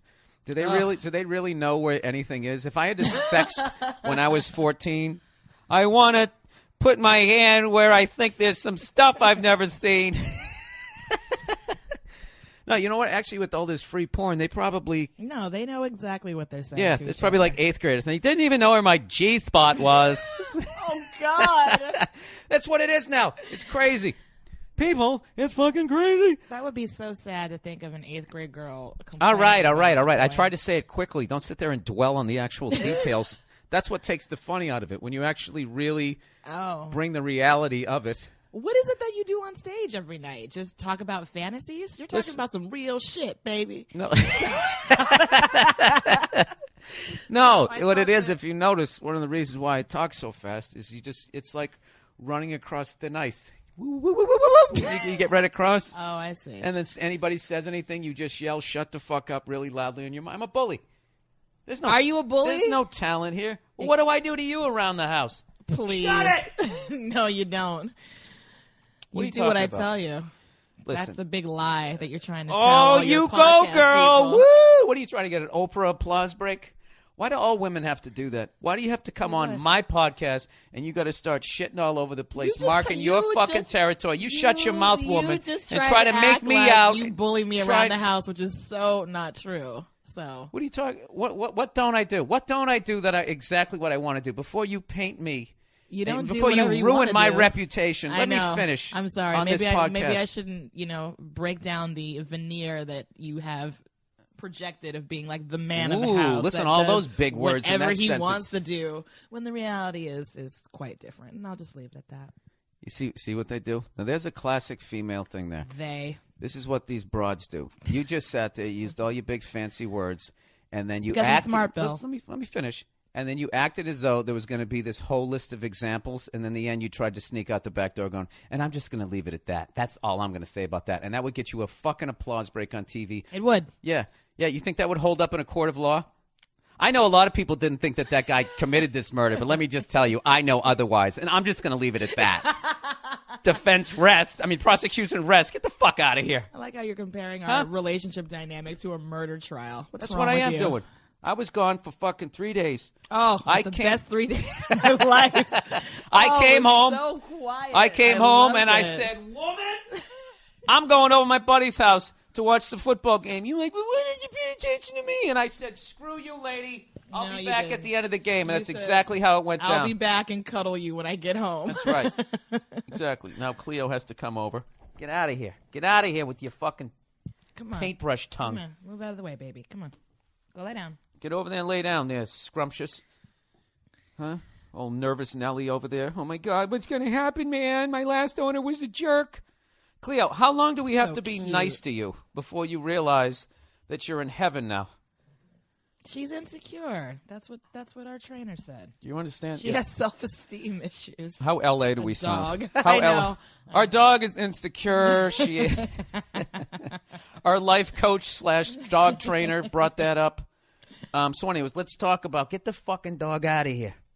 Don't Beat it. speak like that around. I'm just her. doing it because I want people to be like, "You're so mean to that dog," and they don't realize that I lay down and spoon with her more than I do with you. He is obsessed with this dog. I fucking love Everyone this needs dog. to know. Obsessed. Just imagine They have a love affair. if you had a friend who was always happy to see you and was covered in fur. That's You Cleo. wouldn't want to give that person a hug every once in a while? Yes. Good girl. My problem is I go to the dog's energy. When that dog gets amped up, I take it to the next level, and next thing you know, I'm already predicting I'm going to lose a front tooth to her fucking head. That would be hilarious. I'm sure you'd like that. Sexting. Sexting, all right. This isn't really – well, this is about this guy. He remember I told you that story about that dude. He worked for some corporation, Sea Cubicles, all right? And I'm sure he's on some sort of team. Right. And everybody has to do some sort of song before they go in there, like those poor kids who work Morale at the, building exercises. yeah, like those people who work at the Cold Stone Creamery. Uh-huh. You ever see them with making like the goddamn ice cream going hi ho, hi ho. Yeah. It's off to work. I just that like a part of me dies when I see that. When I just see people like it's like basically watching someone work in like an ice cream death camp when I'm in there. None of them are happy. None of them dreamed of doing that. Ice cream death camp. Maybe if you're like a fatty, you know, when you got a job at an ice cream store, kind of like a pedophile getting a job at like a Cub Scout camp. Wow. You know? Isn't that where they always end up? I love working with kids. Oh, God. You know? I said that last week. Follow your dreams unless you're a pedophile. Yeah. right? Yeah. So then using that, I shouldn't say that I have a problem with fatties working in the ice cream store. Let's get to this shit. So anyways, so they're going to get everybody in shape. So they hire some sort of personal trainer, and he's training everybody. All right? And what he does is he gets everybody's emails. Right. Great move on this guy's part. Fucking great move. Now he doesn't have to deal with them face to face. And if there's any fucking hotties he wants to bang, he can take it to the next level. Sure. Perfect. Yeah. That's how you do it. Okay. Shooting fish in a fucking barrel, or Okay. fishing barrels in a shooting gallery. So, anyways, so all of a sudden this guy notices that he gets one text going, "Hey Brad, just do a couple more jumping jacks and you should be fine." But for some reason, his little hottie wife has to get like 40 fucking texts from this guy at like 11:30 at night. I do remember this. Yeah. So he and his wife work at the same place, obviously. Yeah. That's interesting. Work Okay. at the same place, right? So he fucking he finds out about. He keeps Yes. asking his wife. I remember this. Okay. All right. Well, I'm going to recap for people who didn't Yeah, listen of last course. week. All right. So he keeps catching his wife late at night texting, going, and he goes, "Who are you texting?" And she would immediately slam the phone shut because she's got a flip phone, evidently, and would say nobody. Either would say nobody or would get mad and say nobody. Right. So this guy's not a moron. He figures out something's up. Sure. He's into some sort of fucking Spygate shit where he's at. He hacks into her thing, gets her password, and sees that all these text messages back and forth to train her. So what does he do? He's a goddamn man. Does he slap his fucking wife around? No. He goes right to the trainer and says, "Hey," Slaps him around. and says, "Hey, sport." No, because you get sued. You get sued for that now. You get sued for kicking somebody's ass when you're right. Yeah. He goes, "Hey, sport, why don't you do me a favor and stop texting my fucking wife in all hours of the night?" So then Sporto there immediately starts acting like a bitch around him, starts acting overly nice, like, what all guilty people do. Right, If he was yeah. innocent, he would have got mad. Sure. Be like, "Dude, what the fuck are you talking about? I always text people about how to make their core stronger at 2 a.m. I'm dedicated. Maybe you should be inspired by what I'm doing. I specifically am interested in women having a strong core because they're so beaten down in society." He would have come back with some shit like that, but he didn't. Now he's all like, "Hey, man, how are you?" With this Right. whole, "Please don't beat the shit out of me Right. and expose me for being the dirtbag I am so I lose this giant money-making client here," right? Yeah. So anyways, she denies the whole fucking thing. So he sent a couple of texts that this girl wrote. They were talking about the Beatles, and he writes, "All those damn Beatles songs make my stomach hurt when I listen to them because it reminds me of getting ready to go see you. They give me anxiety."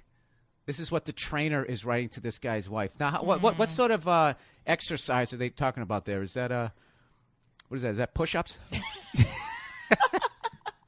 So then she writes back, "All the lonely people, where do they all belong?" Oh, God. Right? And then he said, "I remember you asking me if I related that song to you because I thought you were lonely." He's talking about her fucking marriage. Yeah. Oh, this guy. This guy's a dirtbag. It's the I classic. love him. It's the I classic. love him. It's the classic. He listens to me. Yeah. Oh, this guy, he's just He saying listens everything. to me. We talk about music, Yeah. my feelings. Oh, yeah. My husband doesn't do that. Right. And what it He is ignores his me. dick is downloading all the knowledge in this guy's brain that he has about human beings, and he's just giving her, and the dick is just is basically sitting in the Captain Kirk chair. He's just fucking anything she wants to hear. So anyways, Sure. then he write another one. He said, "I know, fuck my life. I wear my fuck my life to sleep, and I have a confession to make. I also wear your panties." She goes, "LOL, shut up." He writes, "It's true."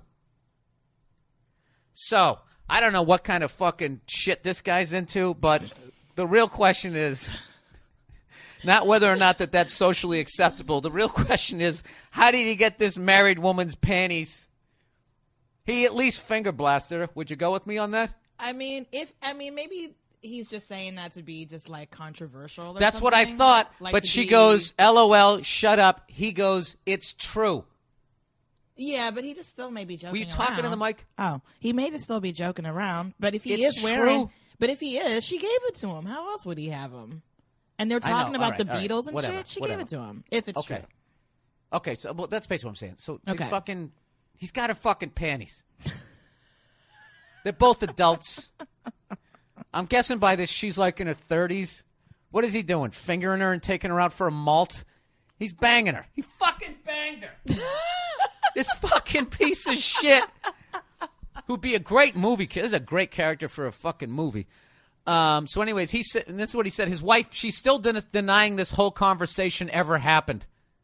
She's just in complete, obviously, denial. She's in denial. He said, I'm dumping her, not for the reminiscing talk, but for but for lying to me. He's not interested in trying to... Please say that, Nia, and I swear to God, I'm going to throw my computer at you. I will throw this fucking computer at you. Are you fucking... He's not interested in what? I don't know. Working it out? Don't throw it at me. No. Go ahead. I'm just going to leave you in dead silence. Go ahead. Tell me. No. I don't know. No, he's well within his right. I was just posing a question. That's all. Well within his right. I don't understand why it doesn't just fess up then. All right, Like, that's a whole nother topic. That's a whole nother topic. I mean, I just feel like no. You know what it is? the I move feel like here? something's. I just What is feel the like, move here I other feel like than a part of the walking story away? is missing. No, I feel like part of the story is missing or something. What, the video of them fucking? Is that what's missing? What else is I missing? Guess if he's like, hey, Nia, if you start blaming him for not paying attention and that's why she's not. fucking this No, guy, no, I no. will fucking throw you out of this room. All right. No, I'm not. Calm down. That's not what I'm doing. I'm just saying. So he says to her, "Are you cheating on? Are you fucking this guy?" And she's like, "No, shut up. What are you talking about?" Like, and she just flat out deny. I don't understand how she can flat out deny something as hardcore. Because she's a piece of text. shit. That's why I'm saying. Because she's a lying piece what of is shit. going on? Nia. Yeah, but if you have something and you're like looking at it, like this is what you wrote, how are you denying it? Because that's what denial is. You're totally in denial. I don't have a drinking problem. Is you fucking drinking NyQuil? I think it tastes good. I don't have a problem. Right. Yeah. I guess like so. sleeping. You know? Yeah. You know what it is? I'm just making sure you keep speaking to the mic. This is what you keep doing. I want people to hear what you have to say. Oh, okay. All right. But this is good shit. And I'm ruining it? No, you're saying it off mic. Good fucking Lord. You know what kills me? Is you was still, like, it's just, I don't know. I'm gonna piss you off right now. You ladies will defend, because you guys defend each other, like right there. I'm not defending if a guy her. did that. I'm not defending her. Well, can I get out what I'm going to say? If a guy did that shit, you'd be like, dump his ass. Girl, he's a fucking loser. You can do better than that. Call me. We'll eat a little moon pie. I'll build you up. That's what the fuck you would have done. But because, I just feel like some part of the story is missing. Like, what is missing? I guess nothing. Thank you, Nia. Thank you for being on the podcast. Yeah. Is that what you wanted? You just wanted me to come on and agree with you? A good fucking 20 minutes. Yeah. Not agree with me. Agree with the decision this guy made. This isn't about me, Nia. Please. Okay? I'm just a messenger here. Sure. You know? I'm just trying to do what's right out here. Because it's very clear what's happening, and you got someone who's just like, I don't know what you're talking about. All right, here's the deal. Man or woman, if the person you're with is texting past, I would even, for regular people who aren't in show business. The booty hour starts after 11, I would say. After 11? Yeah. Okay, but that's with somebody you're already fucking. Okay? I know you don't understand it because you don't have to talk yourself into it. Guys, we have to spin the plates from the second we meet her all the way through. So you got to be setting it up. Okay, I've always 7:30 is too creepy and stalkerish. And I would say you start going past 9:30, she's gonna feel like she's some sort of tramp. If you haven't fucked her yet, right? So there's that window. About 8:15 to about 9:07. You have to do the setup text, okay? And the setup text is not talking about pussy. It's I'm watching blah blah blah on TV. So and so is so ridiculous. Some sort of fucking just to get it going. You know what I mean? Right. Something that seems very benign. Yeah, like a boxer. You feel him out in the first round. Or the Beatles. Yeah, you don't load it up, right? You're feeling it out. Yeah, that's what they're doing. Right. This fucking guy. This guy. You know something? As much of a piece of shit as that guy is, if he writes a book, I would read it in a second. Why? Because he's got great. I mean, the position he has. That's like when I used to take that yoga class when I was out here. And there was that guy out in Santa Monica, and he was a phenomenal fucking teacher. Right. And this place was jam-packed, and it was by donation only. So then for tax purposes, I think he falls under a church. I know it helped him with taxes, and it's all in cash. So it's all good. All right? And then the hottest fucking women, some of the hottest women ever move out to L.A. to become actresses. Okay? Yeah. He's got him in his class, getting them all stretched out before he bangs them. It was one of the greatest. It was fucking airtight. Yeah. And he would go around the class, and somehow me, having never touched my toes since I was in the womb, was somehow always doing every position correctly, yet all these other hotties always needed to be adjusted. Yeah. Right around the psoas. So I don't get mad at a guy who's got a good thing, but you know, stay away from the fucking married ladies. Yes. Absolutely. Anyways, isn't that right, Cleo? Here we go. I bought the wrong dog food. Look how fat she's getting. I know. We usually feed her this diet stuff.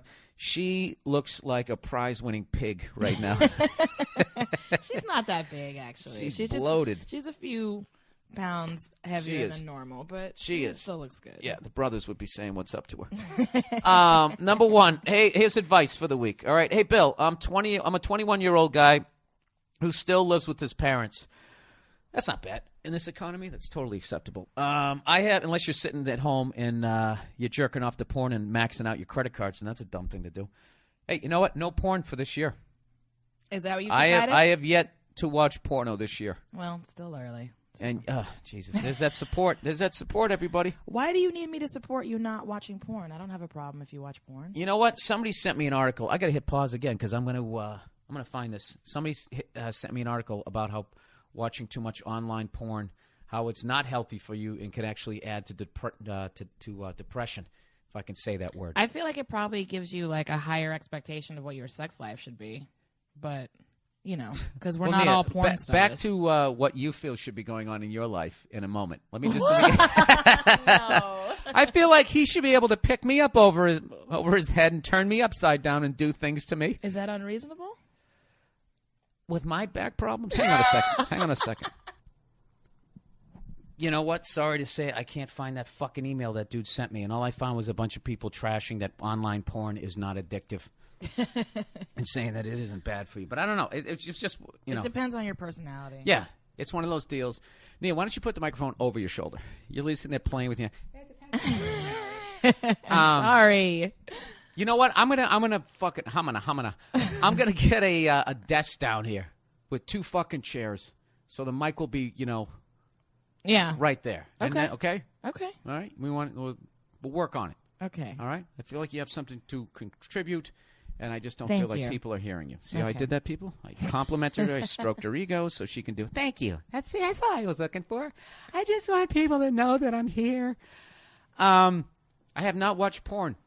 Sometime at the end of December, I watched something. And it was so disgusting that when I was done, I actually bursted out laughing as if I just watched Bridesmaids. It was just, and I was just like, what is wrong with me? Like, I actually got to that point in porn where the porn was so fucked up, it was just funny to me. Not that the people were doing it, just there was just something pathetic. And I was like, I got to walk away from this. Hey, Yeah. last year I didn't drink. This year I'm swearing off to porn. Okay. See that? All right. I'm always trying to become a better person, Nia, and what do? Constantly shit all over me. By the way, you got a couple of shout-outs in Houston. Oh, did I? Yep, when I brought out the podcast. Yay. And I said I was with a wonderful lady. What's up, A few Houston? people yelled, Nia. And then one of your friends texted you and said, you got a couple of shout-outs. So then when you brought it up in the car, you were like, what does that mean? What does that mean I got, like, shout-out? Like, you don't know what a shout-out is. I didn't. Yeah, you did. You wanted to hear what people said. Read What the did rest of they the email. say? Were they chanting my name? That's going to be the end of us, Nia, when people start liking you more than me. And then we're going to break up like Sonny and Cher, but still perform together for a little bit. If we break up, your fans are going to hate me. I just know it already because they're already going to be on your side. They're just going to automatically Way to side take with all you. the fun out of it. They Because have that's what loyal- they do. they They have like loyalty you to first, you. and I'm always going to be second fiddle. I Marsha. I don't blame them. All right, number one. Numero uno. Ahora. Hey, Bill. I'm a 21-year-old guy who still lives with his parents. I have a history of being very introverted. Oh, my God. If you start saying that you torture small animals, I'm going to stop reading this. I've been that way ever since I was in junior high. Well, what were you in elementary school? Were you going all out? No, because I would have related to that. I'm in college now, and I've become more social, at least when I'm on campus and at my job. But I'm having a really hard time building a life for myself outside of those arenas. Did I write this to myself 20 years ago? Totally relate to this guy. I don't really have much of a life. I'm really bored most of the time, and I feel like I'm wasting my youth. All right. I know that I have to go out more and hang out with my friends. It's up to me to take some kind of initiative. Cleo, for fuck's sakes, get out of my face. And if it was up to me, I totally would. I live with my parents, though, and that's why it's kind of tricky. My parents are very into the Lord. Oh, Jesus. I don't really share their beliefs. Good for you. And so when I want to go out, the evening usually includes a variety of activities that my parents would give me a hard time about. Normal stuff such as drinking, a little weed, man, and secretion of the semen. Oh, God. Ugh. Okay. You have to put So it wait a like minute. that? You're drinking, you're smoking weed, and you're getting laid? What's the problem? The problem is you live with your parents. No, does he want to do that and he doesn't? Or he's saying... No, he's saying he goes out and he does this shit and his parents are giving him a hard time. So he's doing this shit. Maybe he's getting guilt. Why don't I read the rest of it? I know that I'm a young adult and I'm old enough to make my own decisions. A lot of my own decisions, he says. I just don't have the strength of character to look my parents in the eye and have a discussion about all this stuff with them. I especially have the problem with my mom. She was raised religious and has a very different idea about being 21 than I do. I just don't feel like she would understand if I tried to have a conversation with her about my thoughts. I wish I could just come and go as I pleased without being bothered. I have a car, but I can't avoid the questions about where I've been. I know that my personal life is my business, and I don't share all of it, but they don't seem to understand that. On top of all this, I'm obligated to go to church every week, and I say, would rather fuck my own ass than go to one more church service. All right, dude, you got to move out. Yeah. You got to move out. But the end, I Exactly. feel trapped. I want to move out. There it is. But I have no money, and doing my job selling burgers isn't going to pay the rent in any place. I know. I'm not sure what to do. Please, for the love of God, rescue me. Oh, Jesus. Rescue yourself. Yes, rescue yourself. You got to. You're 21. You're still working your way through college, right? Yeah, you got to get on a track where you're going to get some sort of better paying job. Exactly. Get a better paying job. Find a roommate situation because you're not Why going to be able don't to you take afford some a place student by loans? yourself. Take out some student loans, which is a bad fucking idea because then you'll be even further in debt. Yeah, I was but going to say live at there's school. There's a way to do it. Yeah, why can't you? All right, how should he live do on it? campus? Because I don't have anything. Well, you know what though? He's probably not living on campus because maybe his parents can't afford it, so that's why he's living at home. They can't afford that part of the education. Either that, or they don't believe that they should live there because of all the sinners he'd be with. Exposed to, yeah. The devil is in that No, quad. you just got to work his ass off. You need to get another job. You got to find a roommate situation. Save up your and- money, get a car with a bench seat, do all your fucking in there, and then come home and just always have library books that you're walking in with, and just live a lie Yeah. until you have the money to move out. You don't have to. Yeah, you don't have to necessarily talk to your parents about anything in particular, unless they're doing something that's really abusive to you or something. You don't have to talk to them about your life. It's your life. Yeah, try sarcasm. What'd you do tonight? Smoked crack and got a hooker. Good night, Mom. Exactly. Then she'll be praying the rest of the night and she'll leave you alone. No, but you got to make some sacrifices so you can save some money, get an apartment with a roommate, and live your own life. He's but flipping burgers, though. How can he do that? This is like a guy, Nia, who's on the verge of selling drugs. Isn't that what they always say? What am I going to do, sell burgers? I need to make some money. Well, I don't know. You got. You know what? I'm his not. ghetto, 100% his ghetto sure is there. his ghetto is his parents' house. Yeah. Get another job. Ask for a raise. You got to figure it out. But I think you're also becoming a little bit complacent because you don't have to pay bills and your parents buy your food for you and all that other stuff. So I think there might be Yeah, get a car little with a bench hesitation seat. on your part to really fully leave. Get a car with a bench seat. That's all I'm saying. What is All a right. bench seat in a car? What is a bench seat? It doesn't Yeah. have like the little console. It's not bucket seats. It's one of those ones back in the day, yeah, you could fuck in cars. Yeah, I know Like what you you're could talking you about. could never do that now. Mm-hmm. Yeah, the bench seat like my truck has. Yes, it Huh? does. I'm Have you getting told them. them about your truck? No, I didn't. I bought an old Ford truck, and it's No, Jesus. yeah. It's got a 360 V8, shifts 3 on the tree, and I'm getting some new headers put on it because you could light my breath on fire when I would drive. This young I man- would drive it like Ace Ventura down the street because everybody kept telling me, your headers look fine. I'm like, dude, I'm telling you. You could light my breath on fire if I drive this thing for 45 fucking minutes because they would drive around the block and be like, dude, it's fine. And you couldn't see anything really come, at least our untrained eyes. So I get it back today. Yes, you do. Getting back to this whole scenario here, you need to stop having your little pity party there and pick yourself up by your bootstraps. Get your shit together. No more of this. I'm awkward. I don't have friends. I don't understand. Da da da da. Start reaching out to some people. Figure out what to do about a job. Save your pennies. Get a car with a bench seat and do what you want to do. And move your ass out. Figure it out. Start talking to people. Maybe someone's looking for a roommate and they're like, hey, only a couple $100. I'll let you sleep on my couch. Get it. You know? All right, number 2. Asshole.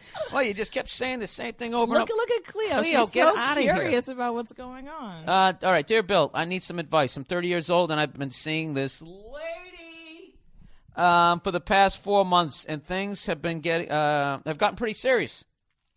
I'm already having dinner at her parents' house frequently. Oh, Jesus. Going to her family parties. Oh, Jesus. And spending the holidays together. Jesus Christ. I'm practically part of the family already. To use her father's words, and to be honest, I'm cool with it. I love this girl. She's great. All right, so what's the problem? So great, in fact, we decided to do New Year's in Palm Beach together at her cousin's place. Now he finally writes, oh, Jesus. All right, now what's going to happen? See, I like some of these letters. They set him up like a great movie. Like, he set this up like this is perfect. This is like a Norman Rockwell painting. Everything's going great. Now, all of a sudden, he's going to New Year's in Palm Beach together at a cousin's place. Why? What could possibly go Yes, wrong? This is very well written. This guy gets a star. Anyway, so we go out the night before New Year's. There's a whole group of us, and I head off to take a piss.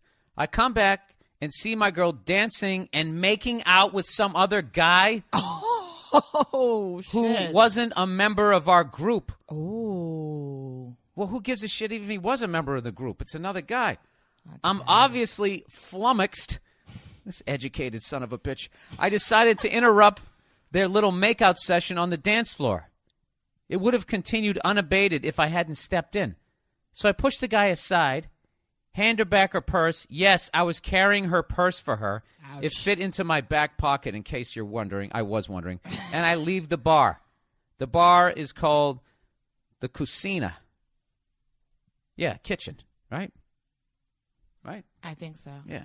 I am a little Spanish right there. I am outside just beside myself with anger, and she doesn't follow me out.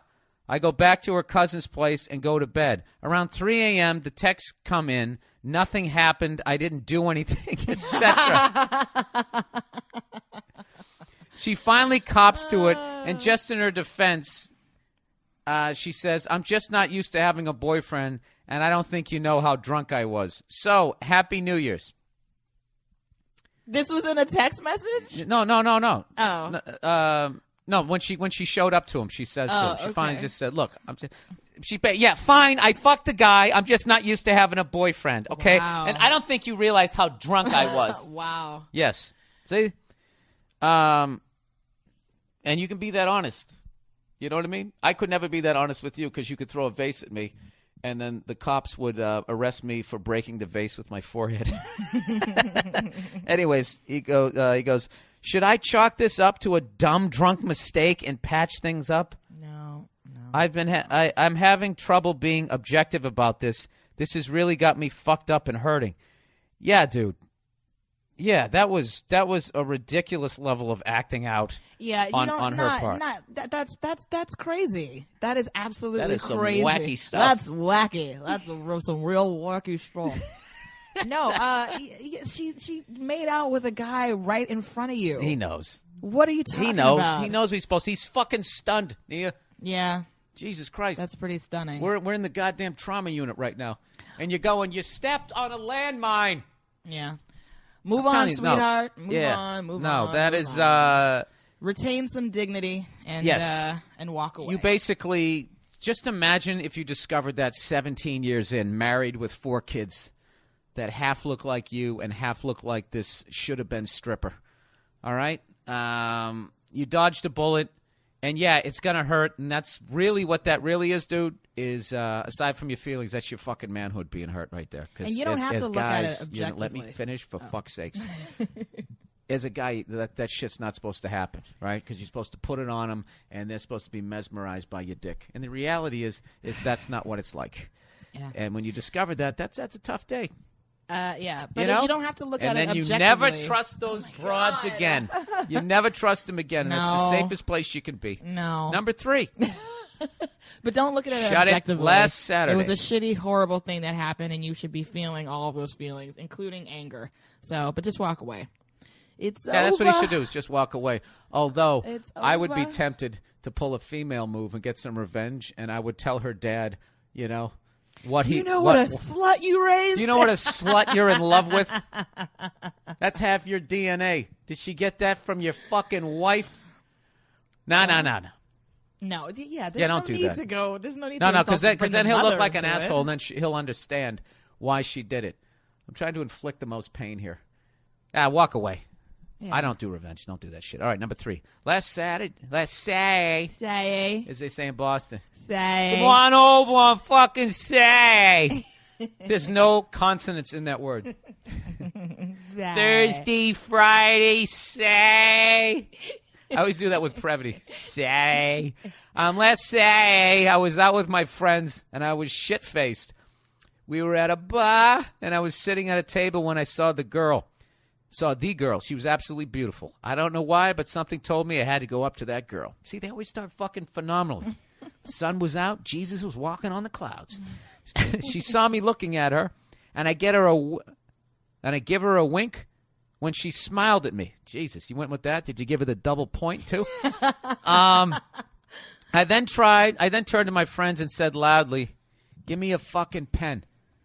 Oh, Jesus, is he drunk? Give me a fucking pen. They gave me a pen, and I wrote my number on a napkin and went over to her and her friend. I slapped the napkin. I love this guy. This guy's got. You wearing a scarf too? This guy's like the most interesting man in the world. I love him.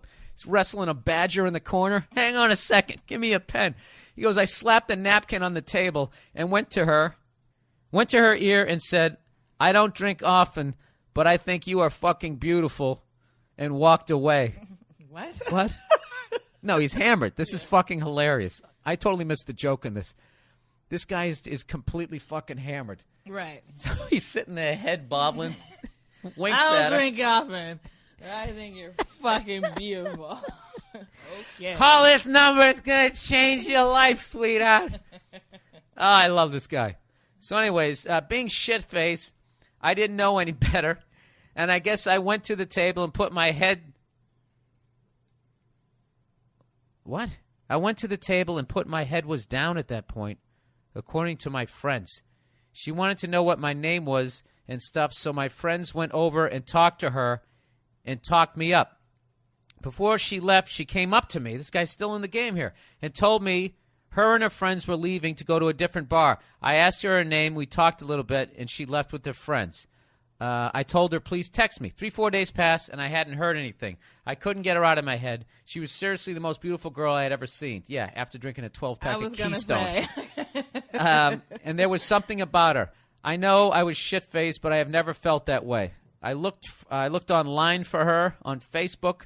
The other person she was with had gone to high school with. We weren't friends, but we knew each other. I found the girl on her friend list. There we go. I know that is creepy, but I want to message her and tell her I am sorry for being so drunk. But I really want to talk to her. I feel she wouldn't have come up to me before she left, or my friends, and asked my friends my name if she wasn't somewhat intrigued.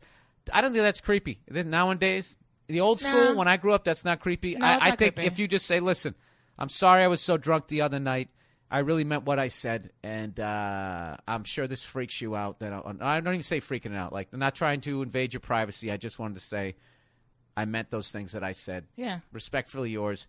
Here's my phone number, my address, and Yeah, and just leave it at that. I'll leave it at that. There you go. No more communication after that, because then you're venturing into weird territory. All right, what time we got on the podcast here? What am I? 1:02:19. All right. Well, we're getting close to the end here. We got overrated and underrated. With that, also, I want to remind everybody that Amazon thing's been working out for me. It's a good thing, so I don't have to charge for the podcast. So this is basically what I've been telling people. If you're going to buy something on Amazon, rather than going directly to Amazon.com, go to BillBird.com, click on podcast, and on the right-hand side, you'll see just under the iTunes link, you'll see the Amazon window. And you just click on that, and I will get credit for driving traffic to Amazon.com. You don't have to hit anything else after that. And I'm not telling you to buy anything. I'm just saying if you're gonna. And you're going to go to Amazon, just please go to BillBird.com first. Even if you're click just going to on the podcast. browse. Even if you're just going to browse for something.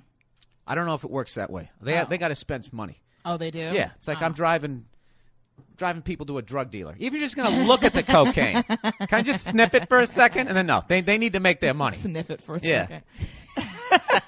Even if you're just going to browse, if you just want to see what they're doing with their website, yeah, that's it. It's a great way to donate to the podcast. And like I said, 10% of all donations will then go on to the Wounded Warriors Project. So you support this podcast, you support the troops. America, that's right. Buy shit you don't need. Support the troops. It's all right there. Couple of clicks of the mouse. So there you go. Overrated, underrated for this week. Underrated. The feeling of knowing you're leaving a job and ceasing to give a flying fuckaroo from the time you are offered another job until the time you put in your 2 weeks notice, and finally through those last 2 weeks. That's a Hear good me one. out. This is an amazing feeling. For some reason, I got a feeling he's not going to leave like the way the Patriots, the way Drew Bledsoe left the Patriots, where he was a total class act and should have been co-MVP of Super Bowl 36. All right, here we go. I was offered a better-paying job last week at another company, but have yet to give – this guy already got offered a better job by another company. He's yet to give his 2 weeks' notice at his current job because I am due my yearly bonus this coming Tuesday. I don't want to jeopardize my current company not paying the bonus, so I'm holding out until this coming Wednesday to give my 2 weeks. Nice. After I collect the bonus. Yeah. So they can't take it back. Oh, that's a little dirty. It's dirty. That's but a little fuck it. dirty. I No, mean, it's come on. good. But that's His one of the. business- I mean, what he's getting compared to the people at the top are getting is probably you can't even compare it. So Yeah, but the people at the get top what you got. also gave him a fucking job. That's one of those things like you're dating somebody and then you find who you really want to be with. So you fucking propose to them. You got the wedding all set. And as the invitation goes out, you go, oh, by the way, That's this is not over and I'm outta exact- here. No. I know. And somewhere in there, you go into their piggy bank and take money. Well, look, I understand what he's doing, but that's one of those things where, because you don't know how this next job's going to go.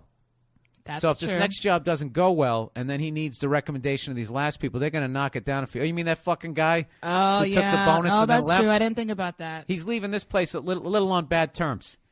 Yeah, for sure. Yeah, he's Well, going Albert Hainsworth here rather than if Drew Bledsoe. That's all I'm saying. willing All right. to take that risk, I guess. But no, I Right. didn't think of it that What'd way. you say? Little Hainsworth here? Yes. Overrated. Overrated. Cookies. What? Unless they're straight out of the oven. Oh.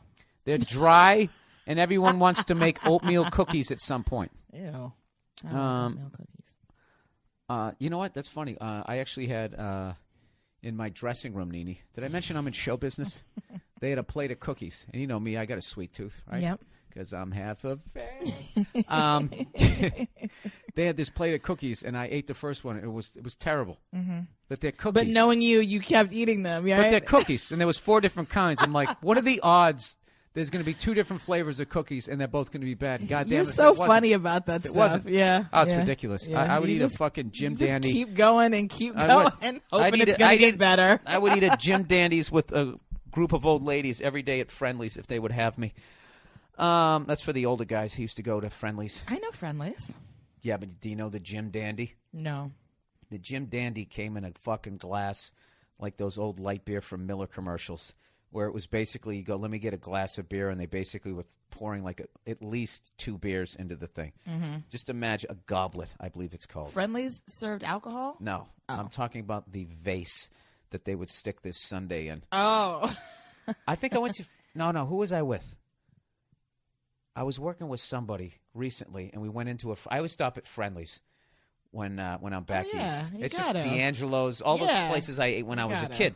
So I fucking went in there, and I was laughing because I saw they still had the Jim Dandy, and I just read the ingredients.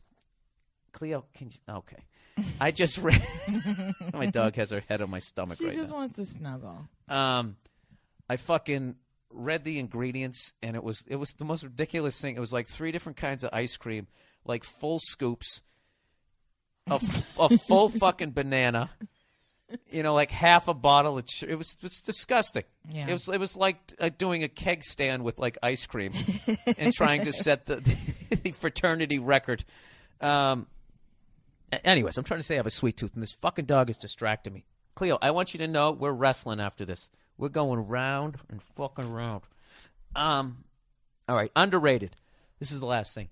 Animatronics, puppets, makeup, etc.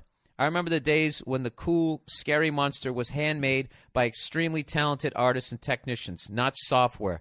These creations appear much more believable and frightening over the comparatively lazy CGI. Stuff like Alien, The Thing, Hellraiser, Poltergeist, Jaws, and countless other examples are all genuinely freak me out growing up. I mean, what compares to Jaws these days? Shark Night 3D? Fucking get real. Fucking get real, man. All right, that's the podcast. I know what he's saying, but he's right but also old school versus new school. Yeah. They don't make them like they used to, etc. Yeah, one of my favorite shots is that slow motion one of that crazy lady who's on the ice skates with the fucking hatchet. Did you ever see that? What are you talking about? I've talked about this in my podcast before. There was some horror movie I watched on like Showtime or Cinemax a long time ago. And at like 2 a.m, I'm watching this, and this lady was skating on a pond, and all of a sudden they just start showing the skates of this murderer. And they had this fucked up mask and this long hair. Was skating in slow motion, and then just fucking put his hands up and had like a tomahawk. Oh yeah! Somebody find that horror film and send us a clip from YouTube or something. I'll get it. I'll try and get it up. I'll look up on YouTube. Psycho whore bitch ice skates hatchet. Search. All right, that's the podcast for this week. Please go to Amazon.com, to my website, BillBurr.com. Click on the podcast, click on Amazon. Go buy yourself some shit you don't need. Help me out and help out, more importantly, 10% going to the Wounded Warriors Project. That's the podcast for this week. Hey, everybody, how about that NFL Pro Bowl that they now fucked up by sticking in between the championship games and the Super Bowl, so no one who's in the Super Bowl actually plays? We're going to that. Next year, we're going to the Pro Bowl. We are? Wait, you don't like sports. I'm going to Hawaii by myself. That's it, Wait, everybody. it's in Hawaii? Have a great time. Go fuck yourselves. Don't take any shit. I'll talk to you next week.